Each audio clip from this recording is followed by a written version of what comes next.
We have the okay. All right. This is this are our pandemic voices. We're no longer gonna try to. Yeah, because it obviously it's a nightmare. I figure it was gonna be a nightmare for it to be edited. That's why at one point I was like, do you want me to handle the You didn't want to either. Well, I gotta be nice and offer. Do I want to though? You're supposed to say it's like when this afternoon I didn't want to eat anything heavy, so I just saw like two hot dogs. I was like, I'll just make this two hot dogs real quick, and then I see my wife walking in, and I offer her one, and she's like, she doesn't like. I mean, not that she doesn't like hot dogs, but she's not a big fan. But she said yes, and I was like, you're supposed to say Son no, of a bitch. but now yes, I have to. But no, but then and then she does this thing where she's like, oh no, I don't. Actually, I changed my mind. I don't want to. I'm like, no, I made you change your mind. No, have them. Here, have both of them. I don't even want them anymore. Not like this. Not like this. Oh my god. So now she makes me super guilty. She goes takes a shower. She comes back out and she makes this awesome thing for her. And I'm like, well, you had the two hot dogs, so I guess you're not hungry. And I'm like looking at her plate, be like, you have like nachos with the beef on top and the thing and the stuff and like all that. Nice. Yeah. And instead, I have to record a freaking podcast. I could be eating nachos right now with chili. Podcast has become a little bit of a, a burden. Yeah. It's a burden, but we must carry it because you know why? Nothing stops the signal. I know that's the mantra we made, and now we have to live by it. Yeah. Whoever invented that shit, I should probably insult that person, but I don't know who it was anymore, so I can't even faithfully blame anybody. It might have been me, but I don't know. Yeah, 4 years ago now. Yeah. Too much time has passed. We have to just move on. We already made the promise. The gods, named it that way. We found some stones, and it said nothing stopped the signal. We said, well, I guess that's the mantra. That's the mantra, yeah. And we mix our blood and we pour it into the rock, and now we made a promise. Otherwise, the curse will happen. Yeah, the freaking the Kraken will come take us out or some shit. Yes. Yeah. I don't know what it could be. Yeah. El Cuco, maybe it's El Cuco. El Cuco. No, what's the other one? The goat, the chupacabra. The goat, chupacabra. The goat sucker.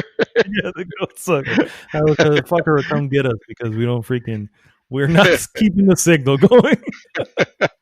Oh my god! The goat sucker will come in at 9 and suck your goat. I don't know. I have no dude. I looked into that. What's happening? I looked into that freaking like the history of the chupacabra, and it's like the most stupidest thing I've ever freaking heard. I was just like, really? I've heard of like some folklore, and I'm just okay. This I can see why maybe people would whatever. It's Mexican, right? Is it Mexican? Is it not? I think it originated. I believe so. Wait, then I have to look this shit up again. Because I also looked at Slender Man, which was a thing, believe it or not. Mothman, yeah, I know. Slender Man was, yeah. Yeah. By the way, did you say it was a real thing? As in, he's real? You know what I mean. No, it's a real thing. Yeah, people believe it's real. Yeah. Oh, gotcha. Yeah. I don't mean it's a real thing. It's a real folklore. If that's what I mean. It's not just based. It's just not a video game, guys. It's actually a real folklore out there that had that. Mothman was another one. Mothman. There's actually a movie on that one too. Mothman Prophecies. And anyway, really? Anyway, yeah. So how come we haven't seen about the cuckoo? Because I don't even know what shape the cuckoo has. Like I'm imagining like a phantasmagoric looking green giant. like the green giants from the Well, like that's what I imagine immediately. there have been many names for it. Some people call it el cucuy. El cucuy. Yeah, el cucuy. I think el cucuy is the Mexican one though. Ooh. Oh gosh. But it looks almost like a werewolf type thing, or some sort of I don't know. Ah, Weird enough, hell no. they actually had it on a show called Grimm, which my wife watched. Actually, I think your wife watched too. Oh, She my was wife. all Yeah, my yeah, wife yeah, yeah, loves that show. Yeah, yeah. And so she they had loved one that. there, and it looks werewolfish like. I mean, not exactly werewolf. It doesn't have like the snout of a werewolf, but No, yeah, that's but kind of it what it looks. and it was known as el cuco or El cucuy. cucuy, Cucuy. Maybe I'm saying that right. I don't know. El Cucuy. cucuy. Yeah. A Okay, mythical ghost monster equivalent to the boogeyman found in many the Hispano. boogeyman. That's Yeah. another one. The Oh yeah, that's boogeyman. that's all over the place. Boogeyman is every culture has a. I think that's kind of how I stumbled upon it because every culture has its boogeyman. Um, the Baba Yaga. That's actually the Russian. The Baba Boogeyman. Yaga. Yeah, and but every culture has one at some point. You know what I mean? Uh-huh. And so yeah, so it was just interesting finding out everyone's version of it. Always, it always can steal kids at night for whatever reason. It's always like going after kids and shit. Santa Claus actually, there's like a what is it? What is the guy's name? What's the other? Not Santa Claus. What's the other guy's name? The Oh bad my Santa Claus. God. The negative Santa Claus. The negative Santa Claus. Yeah. Reverse Santa Claus. What is his name? Oh my God. What was that movie? Yes, I know which one you're talking Oh about. It's not the gosh. Grinch. Yeah. The no, not the It's Grinch. the Scrumptious? No, Scrumptious. Scrumptious. No, Mm. I'm close though. I'm close. People are Something yelling it. Claus. Yeah, I Some know people people are know. screaming it in their Uh, podcast right now. evil Santa Claus name Please, yeah, yeah. is fuck me. Now I need to find out. Evil Santa. Krampus. Krampus. Yeah, that's the one. Krampus. Yes, Folklore. yes. Krampus is a horned anthropomorphic figure described to be half goat, half demon, who during the Christmas season punishes children. I tell you again, it's always children, dude. It's It's always always children. children. Yeah. Poor children are always getting, and that's what it is. Children go missing. Uh, Children, in these, in these things, and they just. I don't want to say they make up, but they may see something, they may hear something, uh, and before you know it, it's a folklore that becomes, and it's probably just like some crazy sicko, regular person who just fucking stole the kid. You know what I mean? oh It's like, shit. but because people don't know, and back in the day, very, very, you go back far enough, so people were super superstitious. So, um, You know why it's always children though, right? because they're evil. Because the children are even scarier than anything like that. You show me, actually, you better not show me, but anything that is like demon children or Oh like yeah, demon yeah, I know babies that or message. shit like that, that fucking that scares the crap out of me. I don't want to know. Ah, no. All right, I'll watch so anything, but not this evil. conversation is getting me a little worried, and I'm actually in the dark here, so I'm going to turn on the light now. Thank you. Because Que viene cuco y te comerá. exactly, El cucuy. exactly. El You cucuy. know what? We're just going to jump right in here. Welcome, everyone. This is Arnaldo, aka Mad Dog, and this is the real episode 222 of GG's The Mouthful Podcast. Cucuy! I mean, Gigi! No, don't say it a third time. Oh, you're Because, right. You're right. Oh, yeah, Candyman. That was another one. Oh man, Candyman. that was a freaking scary ass. The first one, the second one, the I can't sequels. take him seriously, though, because Boogeyman, it makes me think of a guy that's just going to start dancing Boogie Wonderland.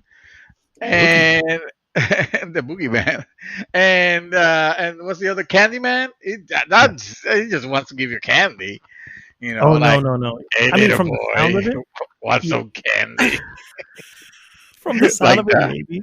But the history of Candyman is that I think it was as a boy or something like that. He was locked in with like bees or something like that, and he ended up dying from the stings of bees.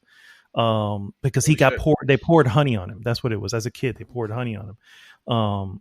And so anyway, and he came back fucking terrorizing people. Anyway, yeah. So how he became Candyman makes a little sense when you know the history, and it's like, okay, well, that's actually a cool name for a villain that got killed because he got doused Candyman. in honey and then The fucking beat. beast, not the Yeah. beast, not the beast. Where's that from? Well, the right. I don't know, I don't know where that's from, but I know the meme. The Not the beat. beast, not the I beast. don't Have you know. ever seen that? I also Nicolas Cage. It must have been in some movie where they put like a helmet of bees.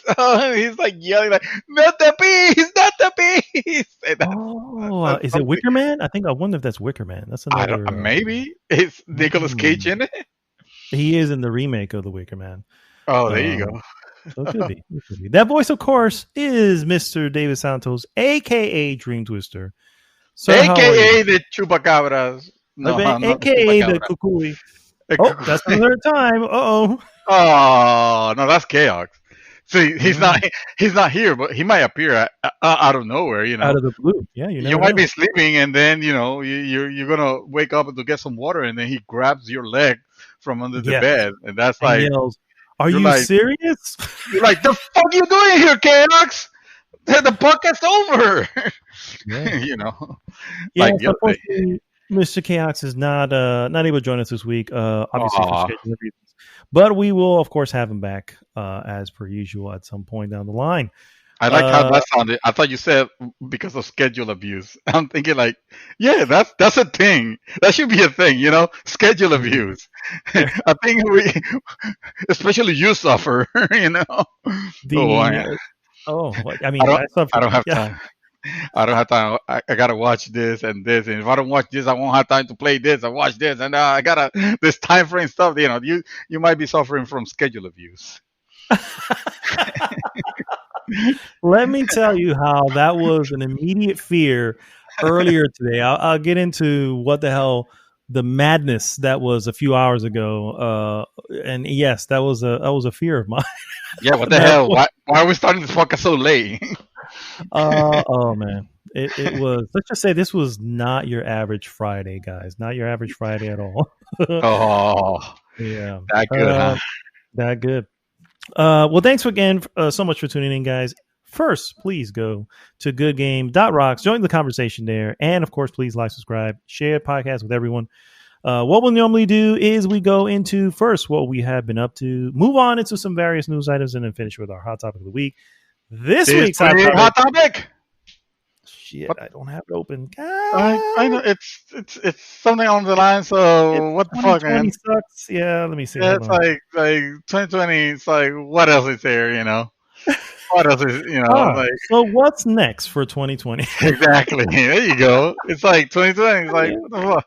yeah. We already had WTF E3. 2020? Yeah, yeah, exactly. Yeah. Oh man, there's no E3. We can't hang out anymore. No. Social distancing has become a thing where it will probably last even after the pandemic. Yeah. World is changing, guys, and of course, I think honestly, the reason I kind of wanted to make this is I really think we are in a good moment when it comes to the gaming industry, but I believe we're in for a rough ride. You know what I mean? That I don't think because I feel that the numbers that people are seeing right now are not really indicative as to what may be occurring. I mean, who knows? I'm hoping for the best, but we'll see. And of course, I wanted to kind of go into some of the movies that we've missed and how that's going to work out. Yeah. They're all Hollywood has missed movies when you think about it. yeah, Yeah. exactly. So, all right, sir. So let's start the show with what we have been up to, sir. What, sir, have you been doing? I I know watched that you have a server that has made you super hot, but I don't know. oh yeah, yeah. That's a big problem. So I didn't think this through. I put together like a home server as I probably mentioned last week or the week before. I don't even know. I think last week you guys did not hear me talk for the first 20 minutes of the show or something, but I promise you, I was there and I was talking. Apparently something fucked up happened with our recording, and I guess I'll leave you to those details. We'll have But never know. I have no clue to date. No clue what happened, but it happened everything went wrong. Everything went wrong. But you know what? We put the podcast anywhere because nothing stops the signal. for sure. Yeah. For sure. Um, and I didn't think this the whole thing through. So I have it on. I put it on a closet. It's on an unventilated closet, and that's where most of my network equipment and stuff like that. Because I can't have just a regular router like a normal person would, right? I have to have like enterprise equipment going in and taking cables and throwing them all around the house and connecting everything and being like all super nerdy and shit for funsies because nobody needs that, but I told my wife that it was, so I could learn how to do networking, but in reality, I'm just doing it for shits and giggles. Uh, the problem with that is that's equipment that it either runs noisily or runs hot. Like I replaced the fans of some of the equipment so that it will not be noisy. Because enterprise equipment doesn't care, it's just gonna run loud because you usually just have it in a data center room that nobody opens, except for IT personnel. And the equipment runs a little bit warm, but with intolerance. But then I put a computer in there, and now it's hot, and you can feel the difference because the room feels like a sauna, And I'm like, well, shit, I have to do something. I'm thinking, well, it's just because it's summer. Also, my wife does not like cold weather. So she's from the island. I'm from the island too, but I am okay with temperature being, 74, 75. Our air conditioner will never run at anything less than 76 Oh, because she will not allow it. And as usually I have a program for it to go at 76 at night because during the day it runs at 78 and that's the temperature. Right now it's 79. I don't know why it programmed itself to 79, but anyway, it is hot as balls. That's somebody just to say, somebody inverted the 6 and made it a 9. no, no, because I had the freaking the stupid Nest thermostat, and every Mhm. now and then it says, "Hey, it's summer, and we have devised a energy saving thing. If you want to activate it, it's up to you. You suffer the consequences." But and I'm like, sure, let me try that out. And of course, all it does is just it makes the temperature 1 degree hotter than whatever you put it on. So if the house runs at 78 normally, now it's at freaking 79, which I bet a Uh, lot of people are thinking like that's ridiculous. Like you can't possibly live in a place that runs that hot. But you have to understand, I've gotten semi used to it already to where if I'm around the house, if I'm watching TV or something like that, I feel comfortable. I feel fine. It's when I go into this room, with my computer. My wife's equipment is also here because we both work, from home, and we have our computers there. And during the day, it's producing all that heat. So yeah, now I'm like here, like almost delivering if I should be shirtless. Uh, but that's okay. I'll keep on because if I open the door, my wife's watching a movie right now. It's gonna be loud, and you guys don't care about what she's watching. Anyway, speaking of watching movies, I did watch a movie oh, again. I saw this movie again, but because it was Stuber. I was Stuber again. Uber? Oh God, Have you watched Stuber? no, I Okay, have not. I'm gonna. I mean, I know it's. I'm not gonna say in any way whatsoever is like a great movie or anything like that, but it's that stupid fun that, especially on days where things are kind of like rough, it's a good thing to throw in there and watch because it's gonna give you a couple of chuckles at the very least. Not gonna say again, it's not a great movie or anything like that. I particularly like the the characters in it. Anyway, I already spoken about this movie. I watched it on a plane the first time, so of course it was completely censored and clean. So I guess I just watched the real version yesterday. And then realized like, oh, okay, all right. So they actually do say what I thought, they should be saying normally, the lines that they should be saying, normally when one finds themselves in this particular situation. Uh, Stuber, for those who don't know, hold on, let me see. The cast of Stuber is. Da, da, da, da, Isn't da, this da. guy in it? Oh god, the Yes, big guy. this guy. Well, Uh, there's Kumal is his name? Oh, or Kumai. Kumal goes to White Castle. That's not the same guy. Yes, it is. Kumar, Kumar. Harold No, and no, it's not Kumar. Kumar. It's not Kumar. It's Kumal Nanjiani. I think he was on that movie that Oh, okay. I know what movie. I know what you're talking about. Yeah, I know who you mean. Yeah, I'm and looking at it now. and that movie. He was in the movie very recent. The Big Sick. He's the guy from the Yeah, Big the Big Sick, Sick. Yes. and Yep, I I know. love the Big Sick. That movie was great. And Dave Uh, Bautista. That's the other guy I was thinking of. and Yeah. Dave Batista, yeah, Dave Batista is also in it. And yes, it is a ridiculous movie, but I recommend it because it's funny, and I like funny movies. I like to be entertained like that. I mean, what else am I gonna do? I already finished watching all the seasons of Friends again with my wife, Wow, that's who was awesome. not particularly thrilled about The the ending? last. No, in a sense Oh, that she expected to. I guess she expected to have more episodes, and so having that be the last episode kind of caught her off guard.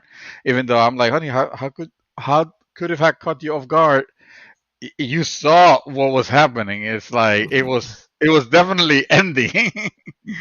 well, there's uh, always the Joey spinoff, which oh was God, no, that not never good. happened. We don't talk about that Joey spinoff. That never happened. I don't know what universe you're thinking that happened, but that never happened. That horrible, horrible, horrible disgrace of a TV show. Oh God, that thing was terrible.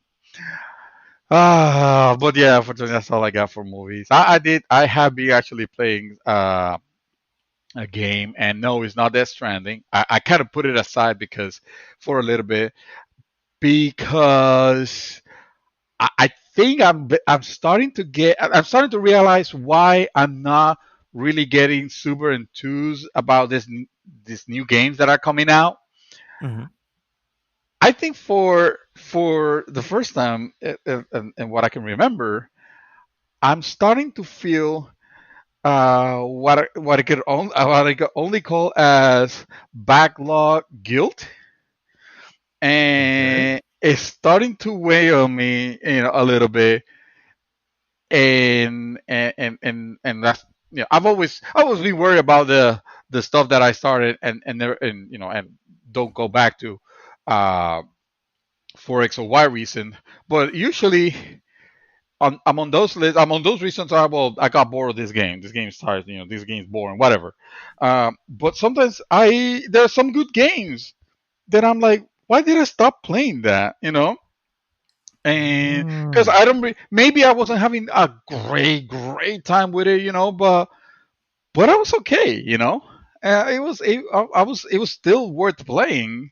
I remember having fun with it, so I went back to Assassin's Creed Odyssey. Assassin's Creed Odyssey. Well, you definitely And- do not want to follow that up with Ghost of Tsushima, for the record. oh, yeah, yeah, probably. I heard, yes, I heard that game is long. So, but you know what? And I will still say it. Would I recommend this game, Assassin's Creed Odyssey? Unfortunately, not. The game is good, and I just come to realize that a lot of Ubisoft games are just that. They Good. get to be good, Hmm. but none of them come out. You can't see any of them from the normal Ubisoft stable. Not I'm not including like UbiArt and stuff or anything like Yeah, I that. was gonna But say, I like was like, that's pretty Ubisoft, much the only exception. Yeah. yeah, yeah, yeah. There nothing stands out. It's almost like a it's like a machine. It's like, oh, let's say it's almost like an EA, but what games are coming out of EA lately, right? But it's almost like a build your own game kit. Like they have a kit of things that Assassin's Creed has a formula already, and Hmm. yeah, granted, they changed it quite a bit. I was surprised with the way they changed it in Odyssey, but then they screw it up with messing up with your progression because it still feels like it wastes too much to level up on that game, and that's the reason I I I, I can't recommend it. I have found myself already a couple of times tempted to be like, oh, just fuck it. I just want to beat this game. Let me just get the whole, the frigging booster and get it over with. And I find myself like I have to stop myself. Like, no, that's exactly the problem. That's If what I they do want. Yeah. that, is that but for every time that I have waned a little bit and almost fallen for it. Imagine all the people that have actually done it. Like that's sad. Like you messed up, and people will throw the argument of, well, it's a single player game. What does it matter? What damage are you making this and that? And the damage you're not realizing is the damage is that you're making that the normal. When companies can get away with stuff like that, it becomes a slippery slope. And next thing you know, they could start taking. Not that they have, not that this is, not that they haven't done so already, but they start taking out features to sell them to you. At this point, the problem with Odyssey is that Odyssey is it would have been a great game because the combat is cool, the world is beautiful, the story is interesting, and yes, I will argue there's just too much shit to do, too many quests, and the map is it's huge. But if you had a normal cadence of leveling up, then at least you feel a normal cadence of progression. You feel like, hey, at least my character is starting looking cooler, and or I can grind this because the grind is not weighty. It's actually fun. But unfortunately, that's not the case. And I find myself I'm in an interesting storyline where the next storyline I have to be level 40 and I'm level 32. And I'm like, well, why the hell did the story bring me here if I can't continue past this part because I need to be level 40 for this. So I guess I'm gonna have to take on side quests and shit like that, and that's bad. They deliberately messed up with progression to make you want to get the patch, The and fast and pass. that's what it is, because that's what it is. That coin, that experience doubler, that's just a patch. That's what fixes the game. But they want to charge you $10 for it, and I say, fuck that. Fuck that. Um, but I that's why I agree, would. which is kind of why I'm like, why, Then why why am are I you going playing? back to this game? Well, Yeah.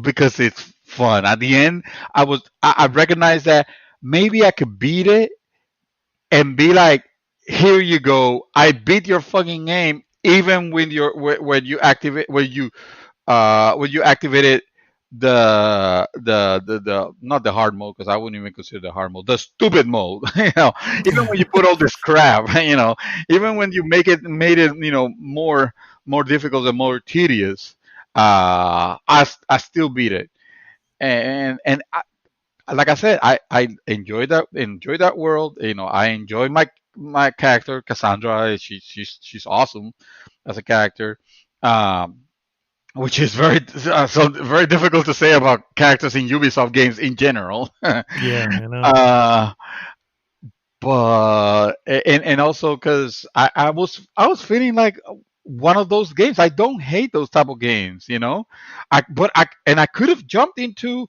that. Me wanting to play an open world game was the perfect opportunity to jump into Ghost. Ghost of Tsushima. Yeah, Mm-hmm.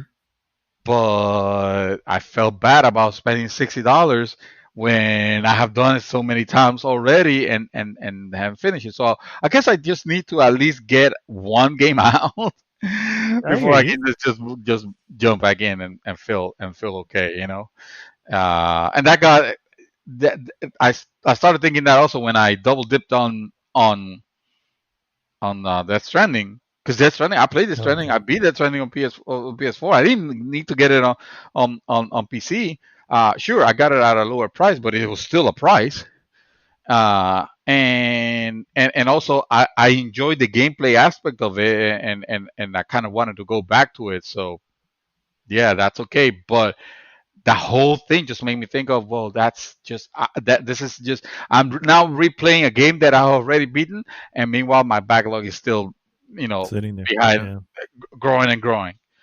So I just had to, man. I just need to get it out of my system, at least Yeah. until the next amazing, like, blow my mind title comes out. Maybe Cyberpunk. Um, If it doesn't get delayed again, yeah. if it doesn't get, I don't know. Maybe Cyberpunk, if it ever comes, if it gets released. Because I remember last time I had that feeling like, oh my god, I just can't wait to go back to this game. It's awesome. Da, da, da. I'm waking up, yeah, super late because I'm playing until 5 in the morning. Was Final Fantasy VII remake? Yeah. Yeah. Yeah, yeah. And I haven't had that. I haven't had that feeling. You had that feeling. You play since then. You play a bunch of games, and most recently you played Last of Us 2, and then you jump into this one, and I'm not even counting the other ones that I don't remember, The little because ones you in can. between. Yeah, the little ones. I don't count those because who the hell cares? Who cares about those little games? Who cares about the little games that Mando plays? It's about the big ones that he plays. Ghost of Tsushima. Ghost, I've yeah. only reminded that you're playing that game because of the 24,000 pictures that you post every day, every hour, 7 days a week. So unfortunately, yeah. You go. Yeah, well, unfortunately, you all will not be able to see many of those pictures that I probably took. I swear I easily have a couple gigs of or had a couple gigs of data just in images and stuff, because the game is just too. So anyway, so obviously I'm still playing Ghost of Tsushima, and believe it or not, Yes, you are. before I get into Ghost of Tsushima, I almost did not have Ghost of Tsushima to play anymore today. I had a Oh, massive scare, an absolute, like DEFCON 1 moment. It's just like, I have a no butt idea. clenching moment. Yeah. So I was playing the game and whatever, and the sad part, it was during like a main story mission, and the story mission was actually like legit, right? I was just like, Uh, this is awesome. I just want to continue this. And then because we're in Florida, and Florida power sucks essentially, particularly in my neighborhood where a stiff wind suddenly powers out for no reason. And so it was sunny, for the record. Here's the beautiful part. It was sunny. There wasn't even a cloud in the sky at the time. And for whatever reason, there was a flicker in our power. The only thing affected, of course, was my TV and my PlayStation 4. They both shut right off. And then my AC did not shut off, but it did a quick little click, right?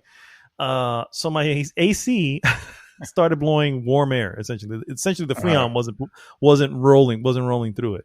But more importantly than the AC going out in Florida during 98-degree weather is the PlayStation 4 did not want to come back on. oh It no! it was starting how if you had a power outage, anyone who's had a power outage or anything happened, you turn off the PlayStation by accident. That it goes to that screen where it's rebooting, and it's saying don't turn anything on, while we're whatever, and it's trying to retrieve, make sure there's no errors, blah blah blah blah. Yeah. And it gives you that error screen and that beep, that disapproving beep that says don't turn off your PlayStation like this.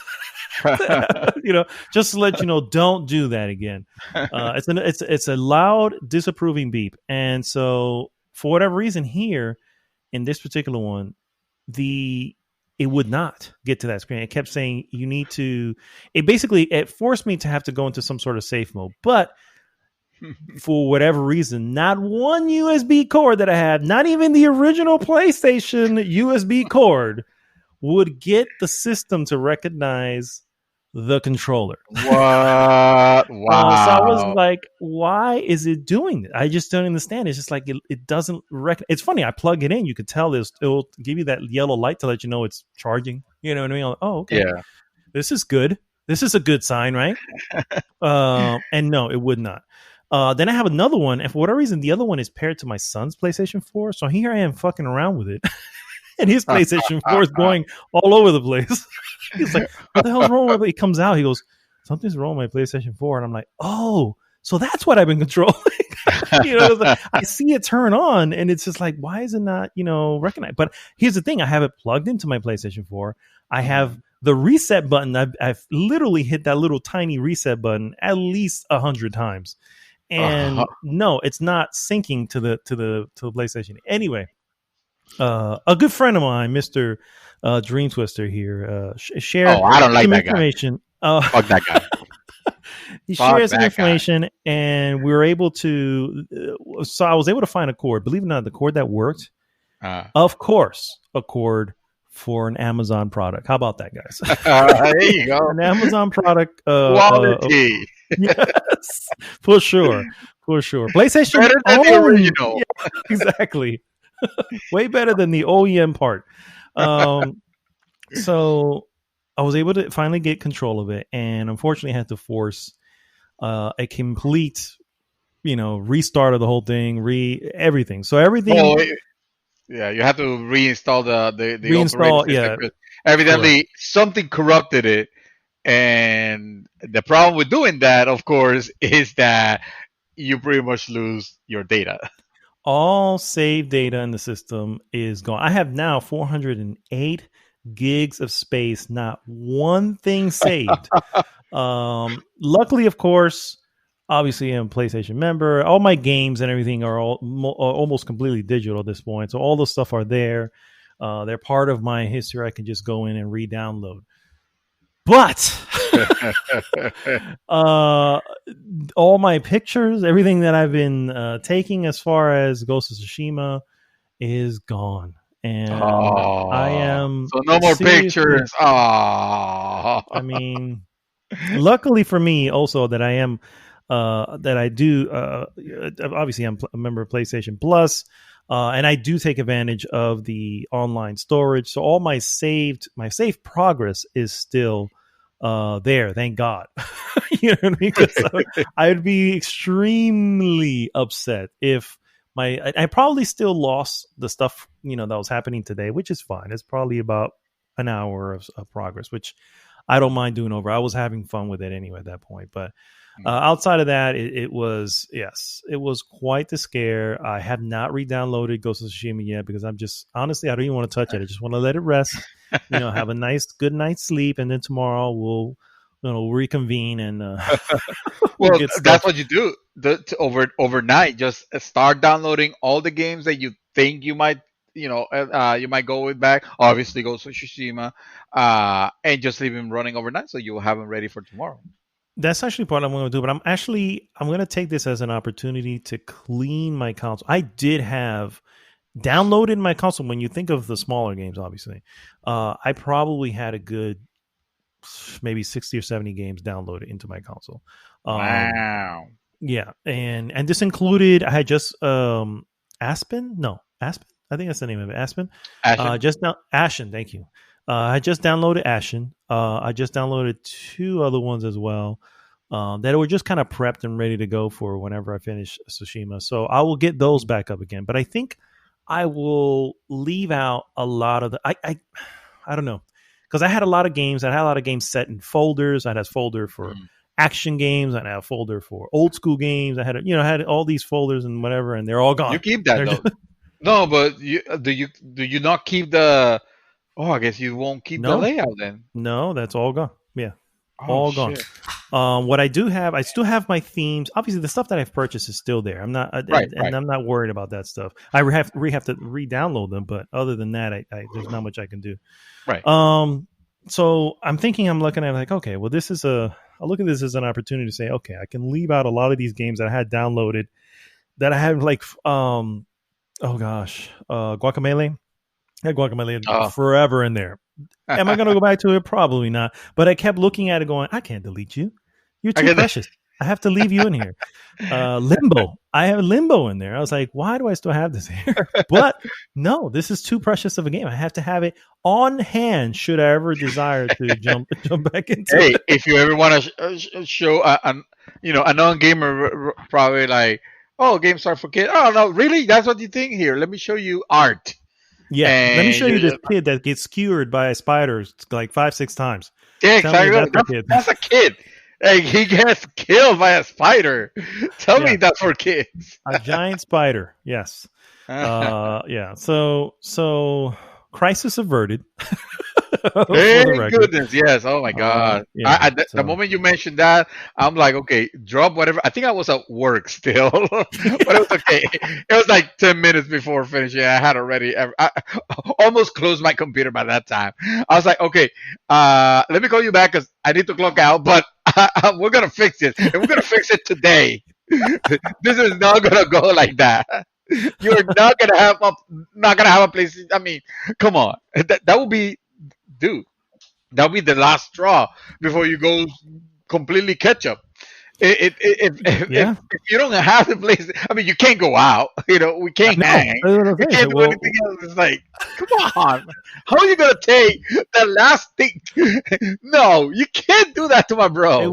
was it was one or two things. He was a deal. And funny thing is, I had this conversation with my wife because it was pretty funny. She goes, my wife was looking at it going, Bendito, it's okay. You'll probably have one here tomorrow.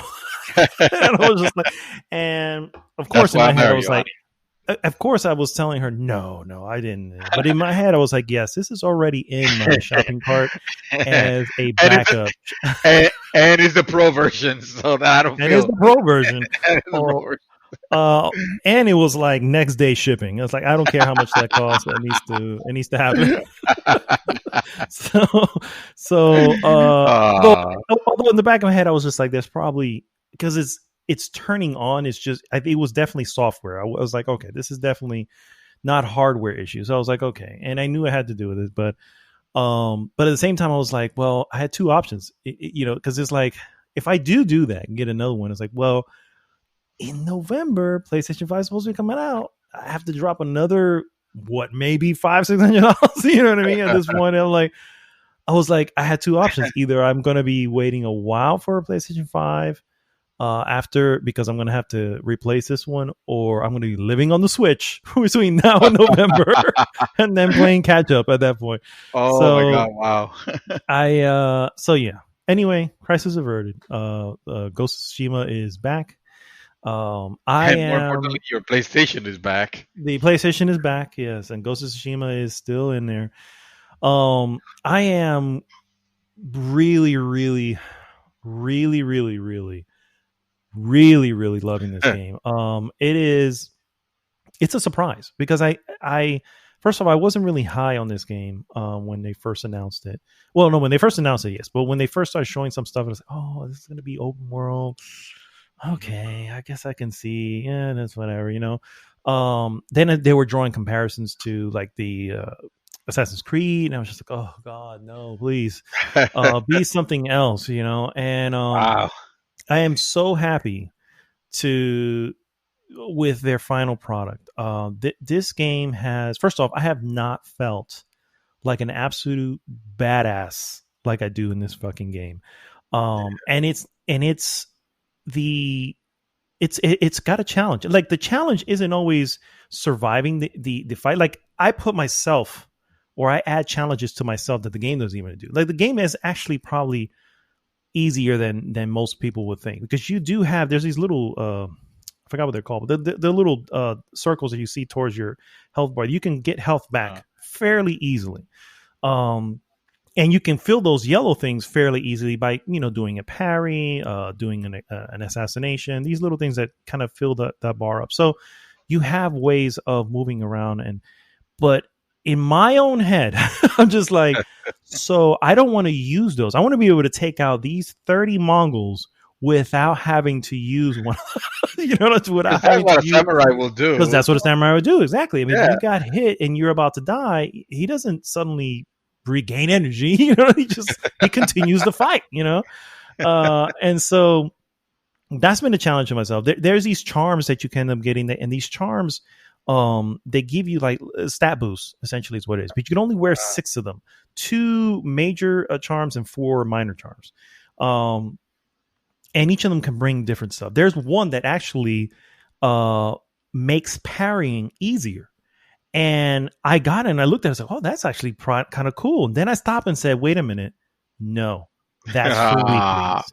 I am not. ah, that's totally what I would have selected, asshole. I mean, no. Hey, and that's fine. I kid, but in my own self, I'm like, no. I'm gonna master the pairing the way it is. I don't need an assist from a charm. And for the record, I'm not putting anybody. If you wanted to, hey, it makes it easier. It is what it is. You still feel badass. Who fucking cares, right? But in my own head, Exactly.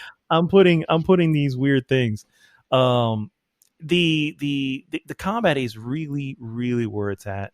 Story actually is starting to open up, and really, there's some of the characters I'm really starting to enjoy. Some of the characters I really don't like, which it is what it is. You're not gonna fucking like everybody. I But like. what happened with the story? What was it that how was it that it felt before Well, that before you it were just not felt. so? Yeah, it really just felt like, okay, so I mean, this is a broad brush, and this is not a spoiler, but essentially, this is based on the Mongols' invasion of Tsushima, which really happened, and this is a one of the last samurai at the very beginning of the game, which you've seen in the trailer.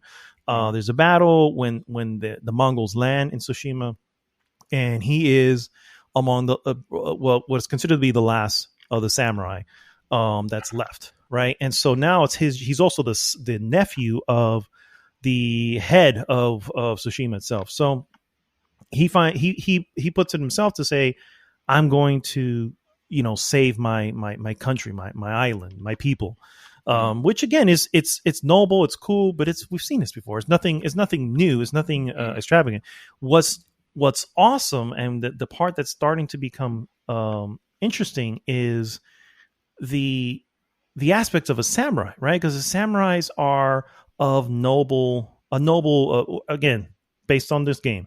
Because I'm sure history, they're going to be like, well, they're not all that noble, But the Mhm. point is that in this game, samurai are believed to be a noble people, and a noble a warrior, who's fair, does not fight dirty, challenges and doesn't sneak around, that type of stuff. Yeah. But while that's cool and all, when you are outnumbered, like with these Mongol armies, sure, you can probably take on a good amount of them, but you're going to eventually lose because it's just too many of them, right? So you have to thin the herd so you can live and move on. You know what I mean? That's the whole point. Mhm. So, but the problem is it's this weird internal fight with the character, where it's like he knows he needs to do these things, but he is going against the way of the samurai, which has come up in the story a couple times. Again, not really spoiler. This is actually in one of the big reveal that they had on PlayStation State of Play. Uh, One of the characters goes, I've never seen a samurai fight that way. You know what I mean? And he basically, looking at him, going, "Whoa, and obviously because you use a kunai, which is like this little knife that you'll pull out and literally throw at them as they're running at you, and it kind of blinds them real quick, which is considered a dishonorable way of fighting. And so that's the interesting struggle that the character has, and it's funny how the people view him a certain way, and then his uncle and everybody else kind of like, whoa, you're so it's like, oh, okay. um that's what's becoming interesting in the actual story. But okay. the I still I mean, it's just, I don't know what to say about it. If I would want to fix a few things, I definitely I just don't know why there's no freaking game clock. It's like, we're in 2020. Why is there no game clock? I need to know how long I've been in this game, you know? I don't know if that was on purpose or an absolute just miss on their part. It's like, how do you not include that? How is this Excuse not me. on the patch notes of the next patch? Yeah, I mean, yeah, why has that not been patched in yet? Yeah. So, because I know there's got to be a clock. We're just not seeing the clock, you know? And so, anyway, if I had to guess, I'd say I'm between 20 and 30 hours. I have no idea. I've been playing the game a lot. It's really all I want to play. And I'm doing a lot of like little side missions, and the side missions they vary in different ways. They're not just your usual, go over here and whatever and deliver this message. No, they're thought out in a lot of ways. Yes, there's a collectathons, and for whatever reason, I don't mind. I'm just like, fine. I need to go to these fox dens. Sure, there's 50 of them. Okay, I'll go to them. You know what I mean? And it's like, because you're getting something out of them. It's not like you're just collecting them to collecting them. You're getting charms. You're getting and let me tell you, the customization when it comes to the outfits, the colors, and the whatever, I'm in love with all that. That's really all I want to do. It's just, let me see what the next sword set looks like. I just need, does that match this outfit? Yes, it does. Look how beautiful that is. That's what's going to be on the. So yeah. So it matters. It's a loot that, because this is one of the problems that I'm finding with Assassin's Creed Odyssey is that, yeah, I'm getting like all this loot, but it feels like trash loot. Like there's some games that just throw you that gives you weapons and armor and shit, but there's nothing special about it. Nothing that makes you feel like, okay, this is cool because this is giving me let's say a stat on this, or some I can do something special now, or Yeah, it just looks plain awesome. The color sets are just color. They're just at that point you're just looking at but the actual exactly, the Destiny thing. The actual armors themselves, first, I don't think that there are many. You're not going to have a lot of them, but there are specific sets, and you can upgrade those sets. And as you upgrade them, the stats that they give you upgrade with them as well. So, for instance, the main samurai set because it's a samurai set, it's armor. It withstands more damage than any of the other armors. Right, so it's like, okay, that makes sense. And then as you upgrade it, that percentage goes. It can go up percentage on instead of 15% less damage, it goes up to 30%. Right. If there's another one. What's the other one? The traveler one, where it's like when you're near something, it will the controller will start to kind of do a little tremble to let you know you're near an object. That's cool. That is exclusive. That is interesting stuff that it does. Not this will give you 4% on your whatever stat. It's like 4%. I'm not gonna be able to tell the fucking difference of what I do with or without that. It's like, yeah. What the hell is the point? There's a couple of charms that are like that, and early on, it's okay early on. But as you get more in this, like I want to call it, I don't know if this is one of them, just an example, charm of resistance, right? So this charm of resistance ups your damage intake, but it's like the first one you get in the game is probably like 5%. It's like, okay, well, that's not a lot. And if it's all you have, fuck it, you'll throw it on there, right? Yeah. What's the harm?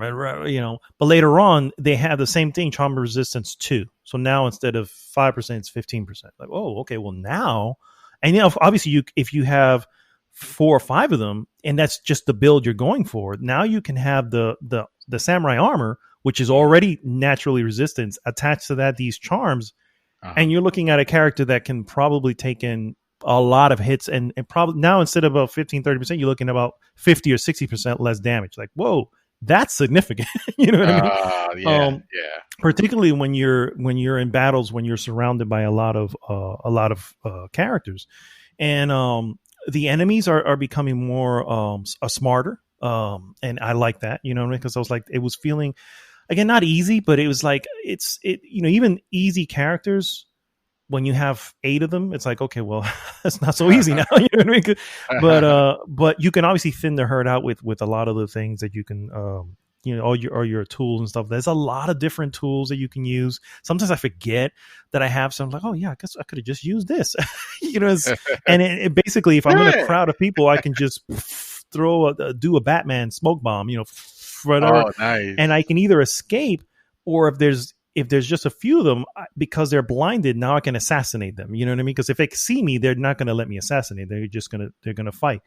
But Yeah. if I've blinded them, now I can quickly come around them and like I would in a sneak assassination, you know?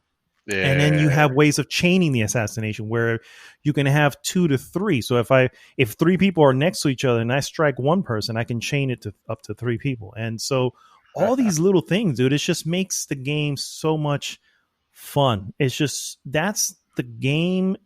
I think that's the winning aspect of the game, is how much fun this game is and how much of a badass you feel. Even though you will run into moments you're like, "Woo, that battle did not go well. Thank God I survived." You know what I mean? But it did not go. That was not a pretty battle, but I won. And that's all that matters. Everybody else is laying dead, but you know, I was not such a badass in this particular battle, but I survived. That makes exactly, me a yeah. badass. And that makes me a badass, yeah. And then you have other moments where it is, man. And I've actually uploaded a few, and I know you're weary of spoilers, but you can definitely watch it because there's no story in it.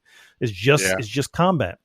And if you see the earliest one that I posted on the GG, Good Game GG, and on YouTube, if you see the earliest one, you can kind of see, okay, well, you know, I'm doing well, but it's novice level, and as you can see the progression in in my style because I'm getting better at it. And it just feels great, man. It just feels great. But one thing that I really wish that they did, and I want to make sure I mention this, is it's cool you have those sets. I wish there was a way of making an armor set, like saving a build or multiple builds, so that you can just jump into that build each time you want it. Oh, You just know what I jump mean? from one to another. Correct. Yeah. So you have like the Totoyari, I think the name is its outfit. It's the archer outfit, right? And that outfit allows for better precision whenever you shoot arrows. Well, if that's the case, then I want to assign a bunch of charms that will allow for an even better, right?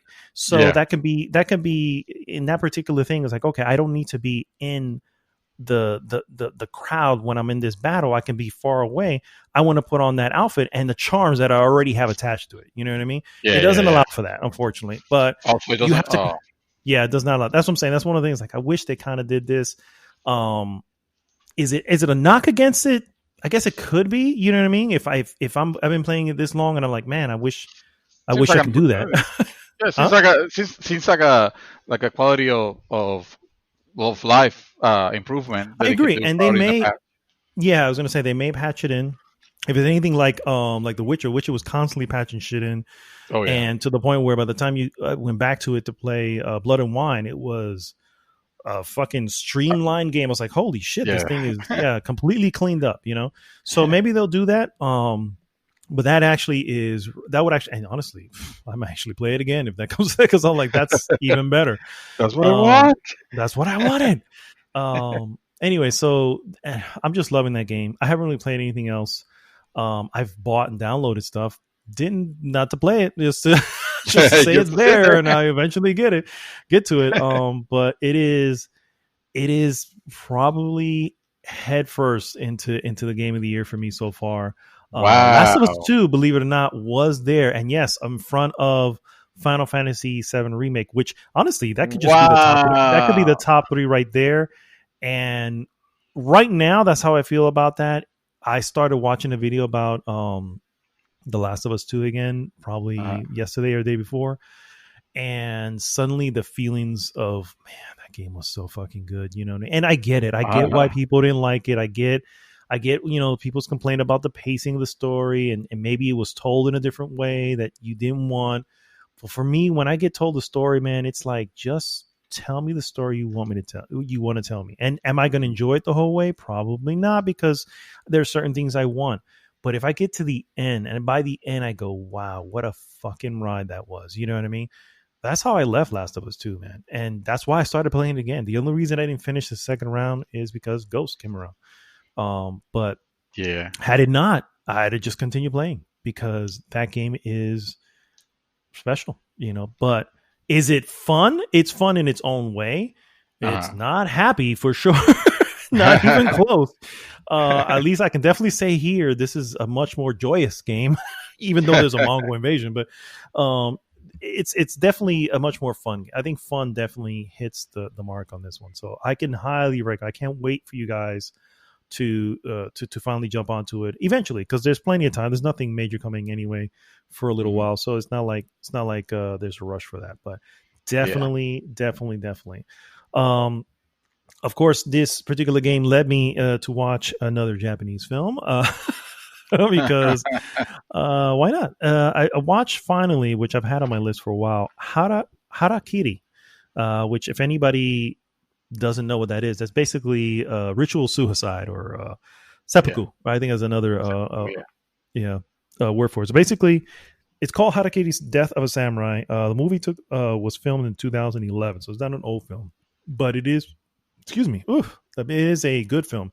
Director Takashi Miike, which is he's done a lot of films, a lot of horror films, but he's done a lot of films, and I enjoy his stuff. So this is an odd tale, in the sense where it's basically, I guess I want to, so I got to give the premise, because otherwise it's not going to. Basically, it's a tale of revenge. I'm going to read this right from IMDb, because I guess this is the best without spoiling anything. Tale of revenge, honor, and disgrace, centering on a poverty-stricken samurai who discovers the fate of his Ronin son-in-law, setting in motion a tense showdown of vengeance against the house of a feudal lord. So in essence, the whole movie, then the honestly, I did not. But basically, there's this thing called what is it called? Shit, I can't remember what this was the English translation of its own. It's like when you said it. No, it's Suicide Bluff. That's what it is, Suicide Bluff. So the head of this this big house basically started to question this one guy who came and said, I'm no longer working. I'm no, because we're in a time of peace, and I feel that I'm not able to support. I'm just a lonely whatever, and I can't take it anymore. And with your blessing, I'd like to use your courtyard to perform harakiri. And what ends up happening most of the time is the Lord does not want that to happen. Obviously, nobody wants that should happen on their grounds, particularly for someone who's not even their own samurai. So it's like, well, no, So and what normally happens is one of two things: either they will take him on as one of their samurai, which obviously puts them into the payroll and knows whatever they do, or they give him some money and say, it's okay, it'll be all right, be on your way. This particular, this is in the trailer, so it's not really this particular one. They basically called his bluff and said, "Oh, okay, sure, we'll set you up for this," So, obviously that's not what the person wanted, and it leads to stuff anyway. It's kind of graphic, which obviously I guess just the name Harakiri alone would suggest this is probably not going to be, a movie without blood. But it is also a very sad tale. It's just like, wow. I walked away and I was like, man, what a bummer. But it was still a well shot film. One of those things where if anybody's seen any of the images that I have posted of Ghost of Tsushima, when you see these beautiful trees with the things falling, I don't know if you've probably seen the movie Hero, and the cinematography behind it is very, very good. With the beautiful sakura trees. Yes. So very similar to that, a little bit more grimy, but at the same time you can see what they're going for. I can definitely recommend just, it's not, I mean, it depends on how you're feeling as well, like that. I can take these, like you say yourself, I can see Stuber just so I can be on the happy side. Me, I'm like, give me a depressing film and I'm happy.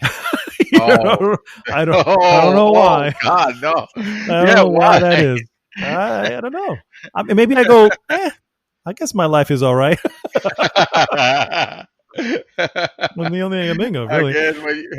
I mean, at least I'm not a samurai committing harakiri. I mean, I know, yeah, you know what I mean? In front of all these people who don't believe me. You know what I mean? So, man. Yeah, that's kind of sad. But anyway, yeah, that's harakiri. And, well, that's all I've been doing. That's cool.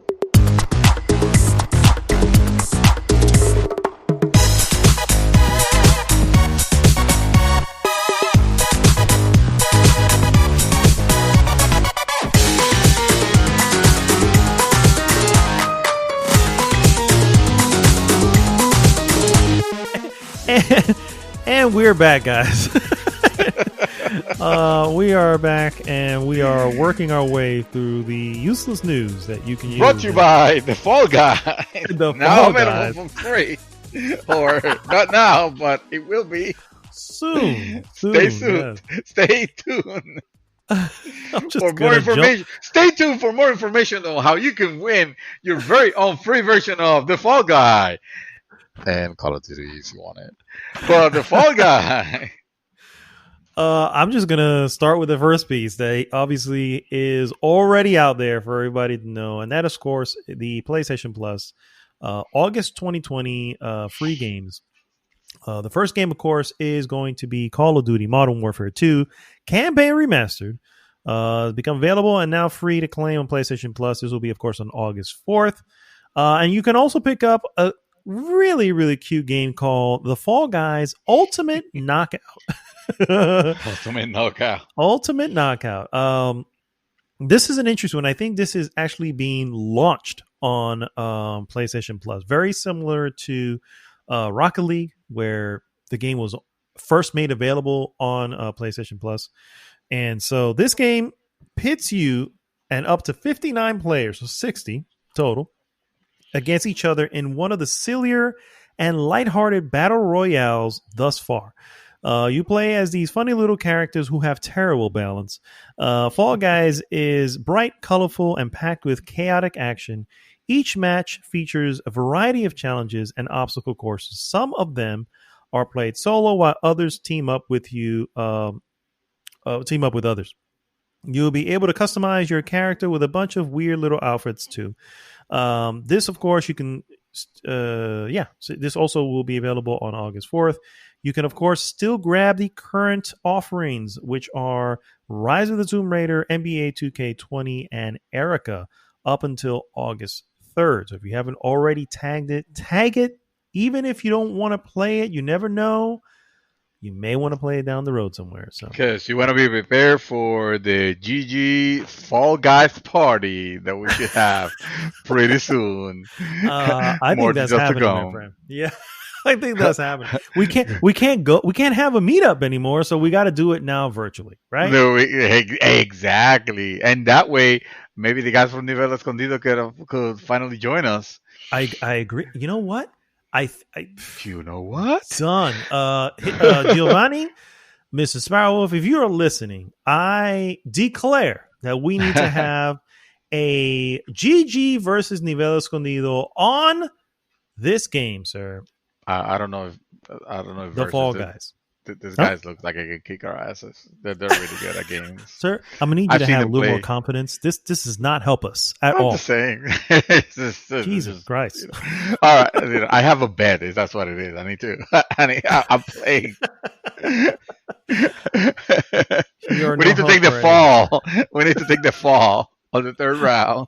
Okay, is that what? That's what they call it? The Fallout, the Fall Boys, the Fallout Boys. The yes. Fallout Boys. No. They call us the Fallout Boys. We are definitely not going to be them. Oh man. Oh man. All right. Also, no, yeah, go ahead. Yeah, I was going to jump right into the Xbox Games Would Go for August 2020. Oh yeah, 2020. Quite the year. Too much beer, guys. I don't know what's going on. Players can pick up the first of the month's free games on August 1st. It is called Portal Knights, which is a third-person action RPG, and MX Unleash, which is a classic Xbox dirt bike game with the most mid-2000 soundtrack of all time. Later on in the month... Oh my God, really? More than Tony Hawk Pro Skater? More than Tony Hawk. Well, I mean, it says the most. So, yeah. Wow. MX Unleash? Interesting. MX Unleash. On August 16, players will be able to pick up the giant robot battle game Override Mech City Brawl and Red Factions 2, a fantastic and underappreciated Xbox-era first-person shooter about taking down a corrupt government using really big guns.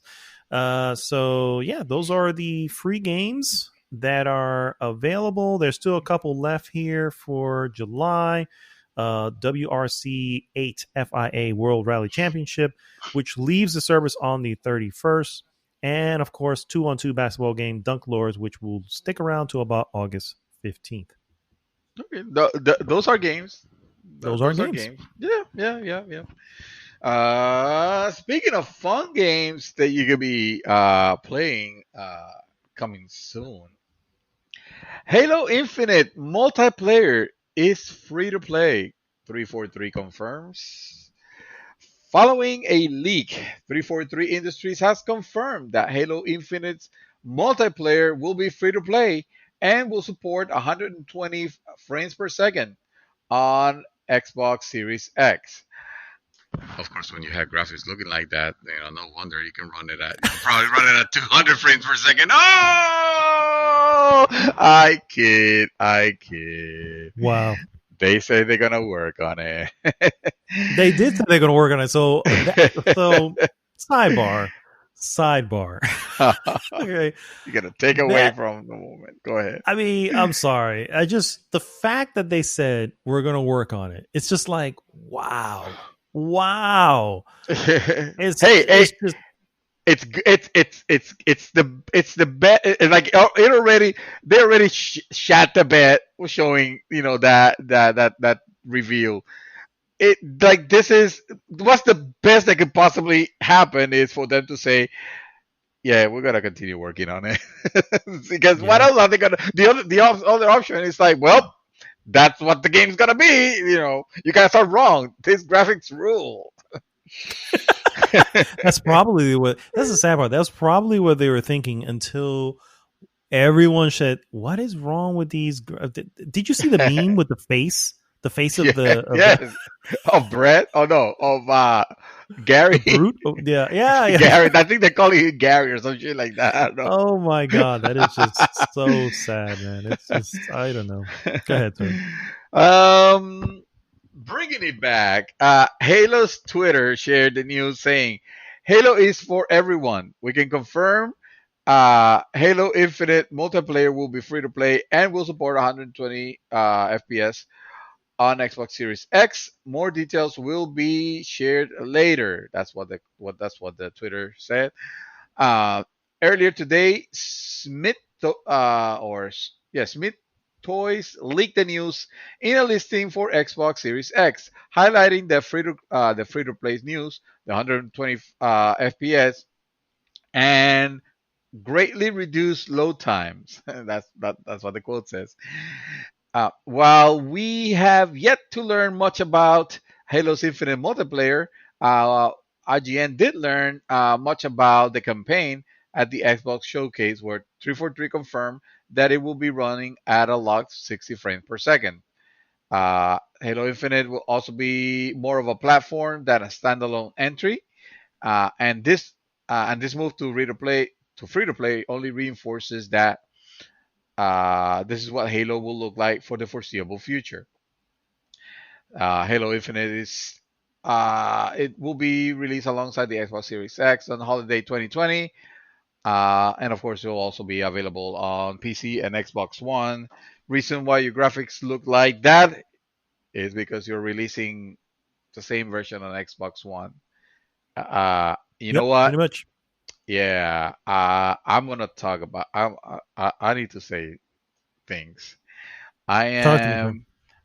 I I understand the trying to be noble about delivering this game for for the Xbox One, but Xbox One is and the whole thing with backward compatible and smart delivery and all that, that's cool and all, but the problem is that your games end up looking like like current gen, and really there's really hardly a reason to upgrade when this game could have very well have been the the killer title, the killer app to sell Xbox Series X units if they would have tailored the game towards the supposed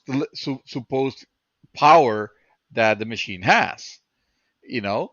And instead, they chose to do it to have it to where, oh, but you can play on Xbox One and this and that, and that's all good and fine.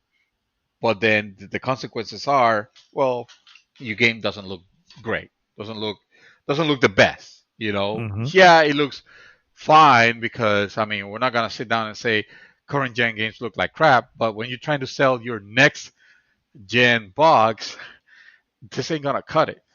You know, even less if people could be like, well, if it's just gonna look like that, I might as well just pick up the version of the system that I already have. You know, Yeah, uh, and I and agree. that's a problem. I mean, maybe they're thinking, well, you know, obviously they establish. At the end of the day, these companies care about selling the software more than the hardware, right? I get that. I get that. That's where they make the money. That's That's why where the they money have the is. Yeah, strategy. Yeah, yeah, exactly. That's why you know they have the strategy of, oh well, these games are released here and they're also released on PC, and you know like that way it can be sold on as many platforms as possible. Um, but I understand that, uh, but at the same time, if you're going to bring a next gen console, you kind of have to establish the audience there also. You already have the audience, the most audience that you're gonna get on Xbox, on Xbox One X or Xbox One. You already have it. You know, you're not gonna grow that anymore. You know, if anything, that's it's the opposite because you're not even making the fucking things anymore. Well, yeah, now pretty it's much. time Yeah, to, if you want to move them ahead, it's cool that some games are backward compatible, this and that, but you should actually also keep some of the exclusive.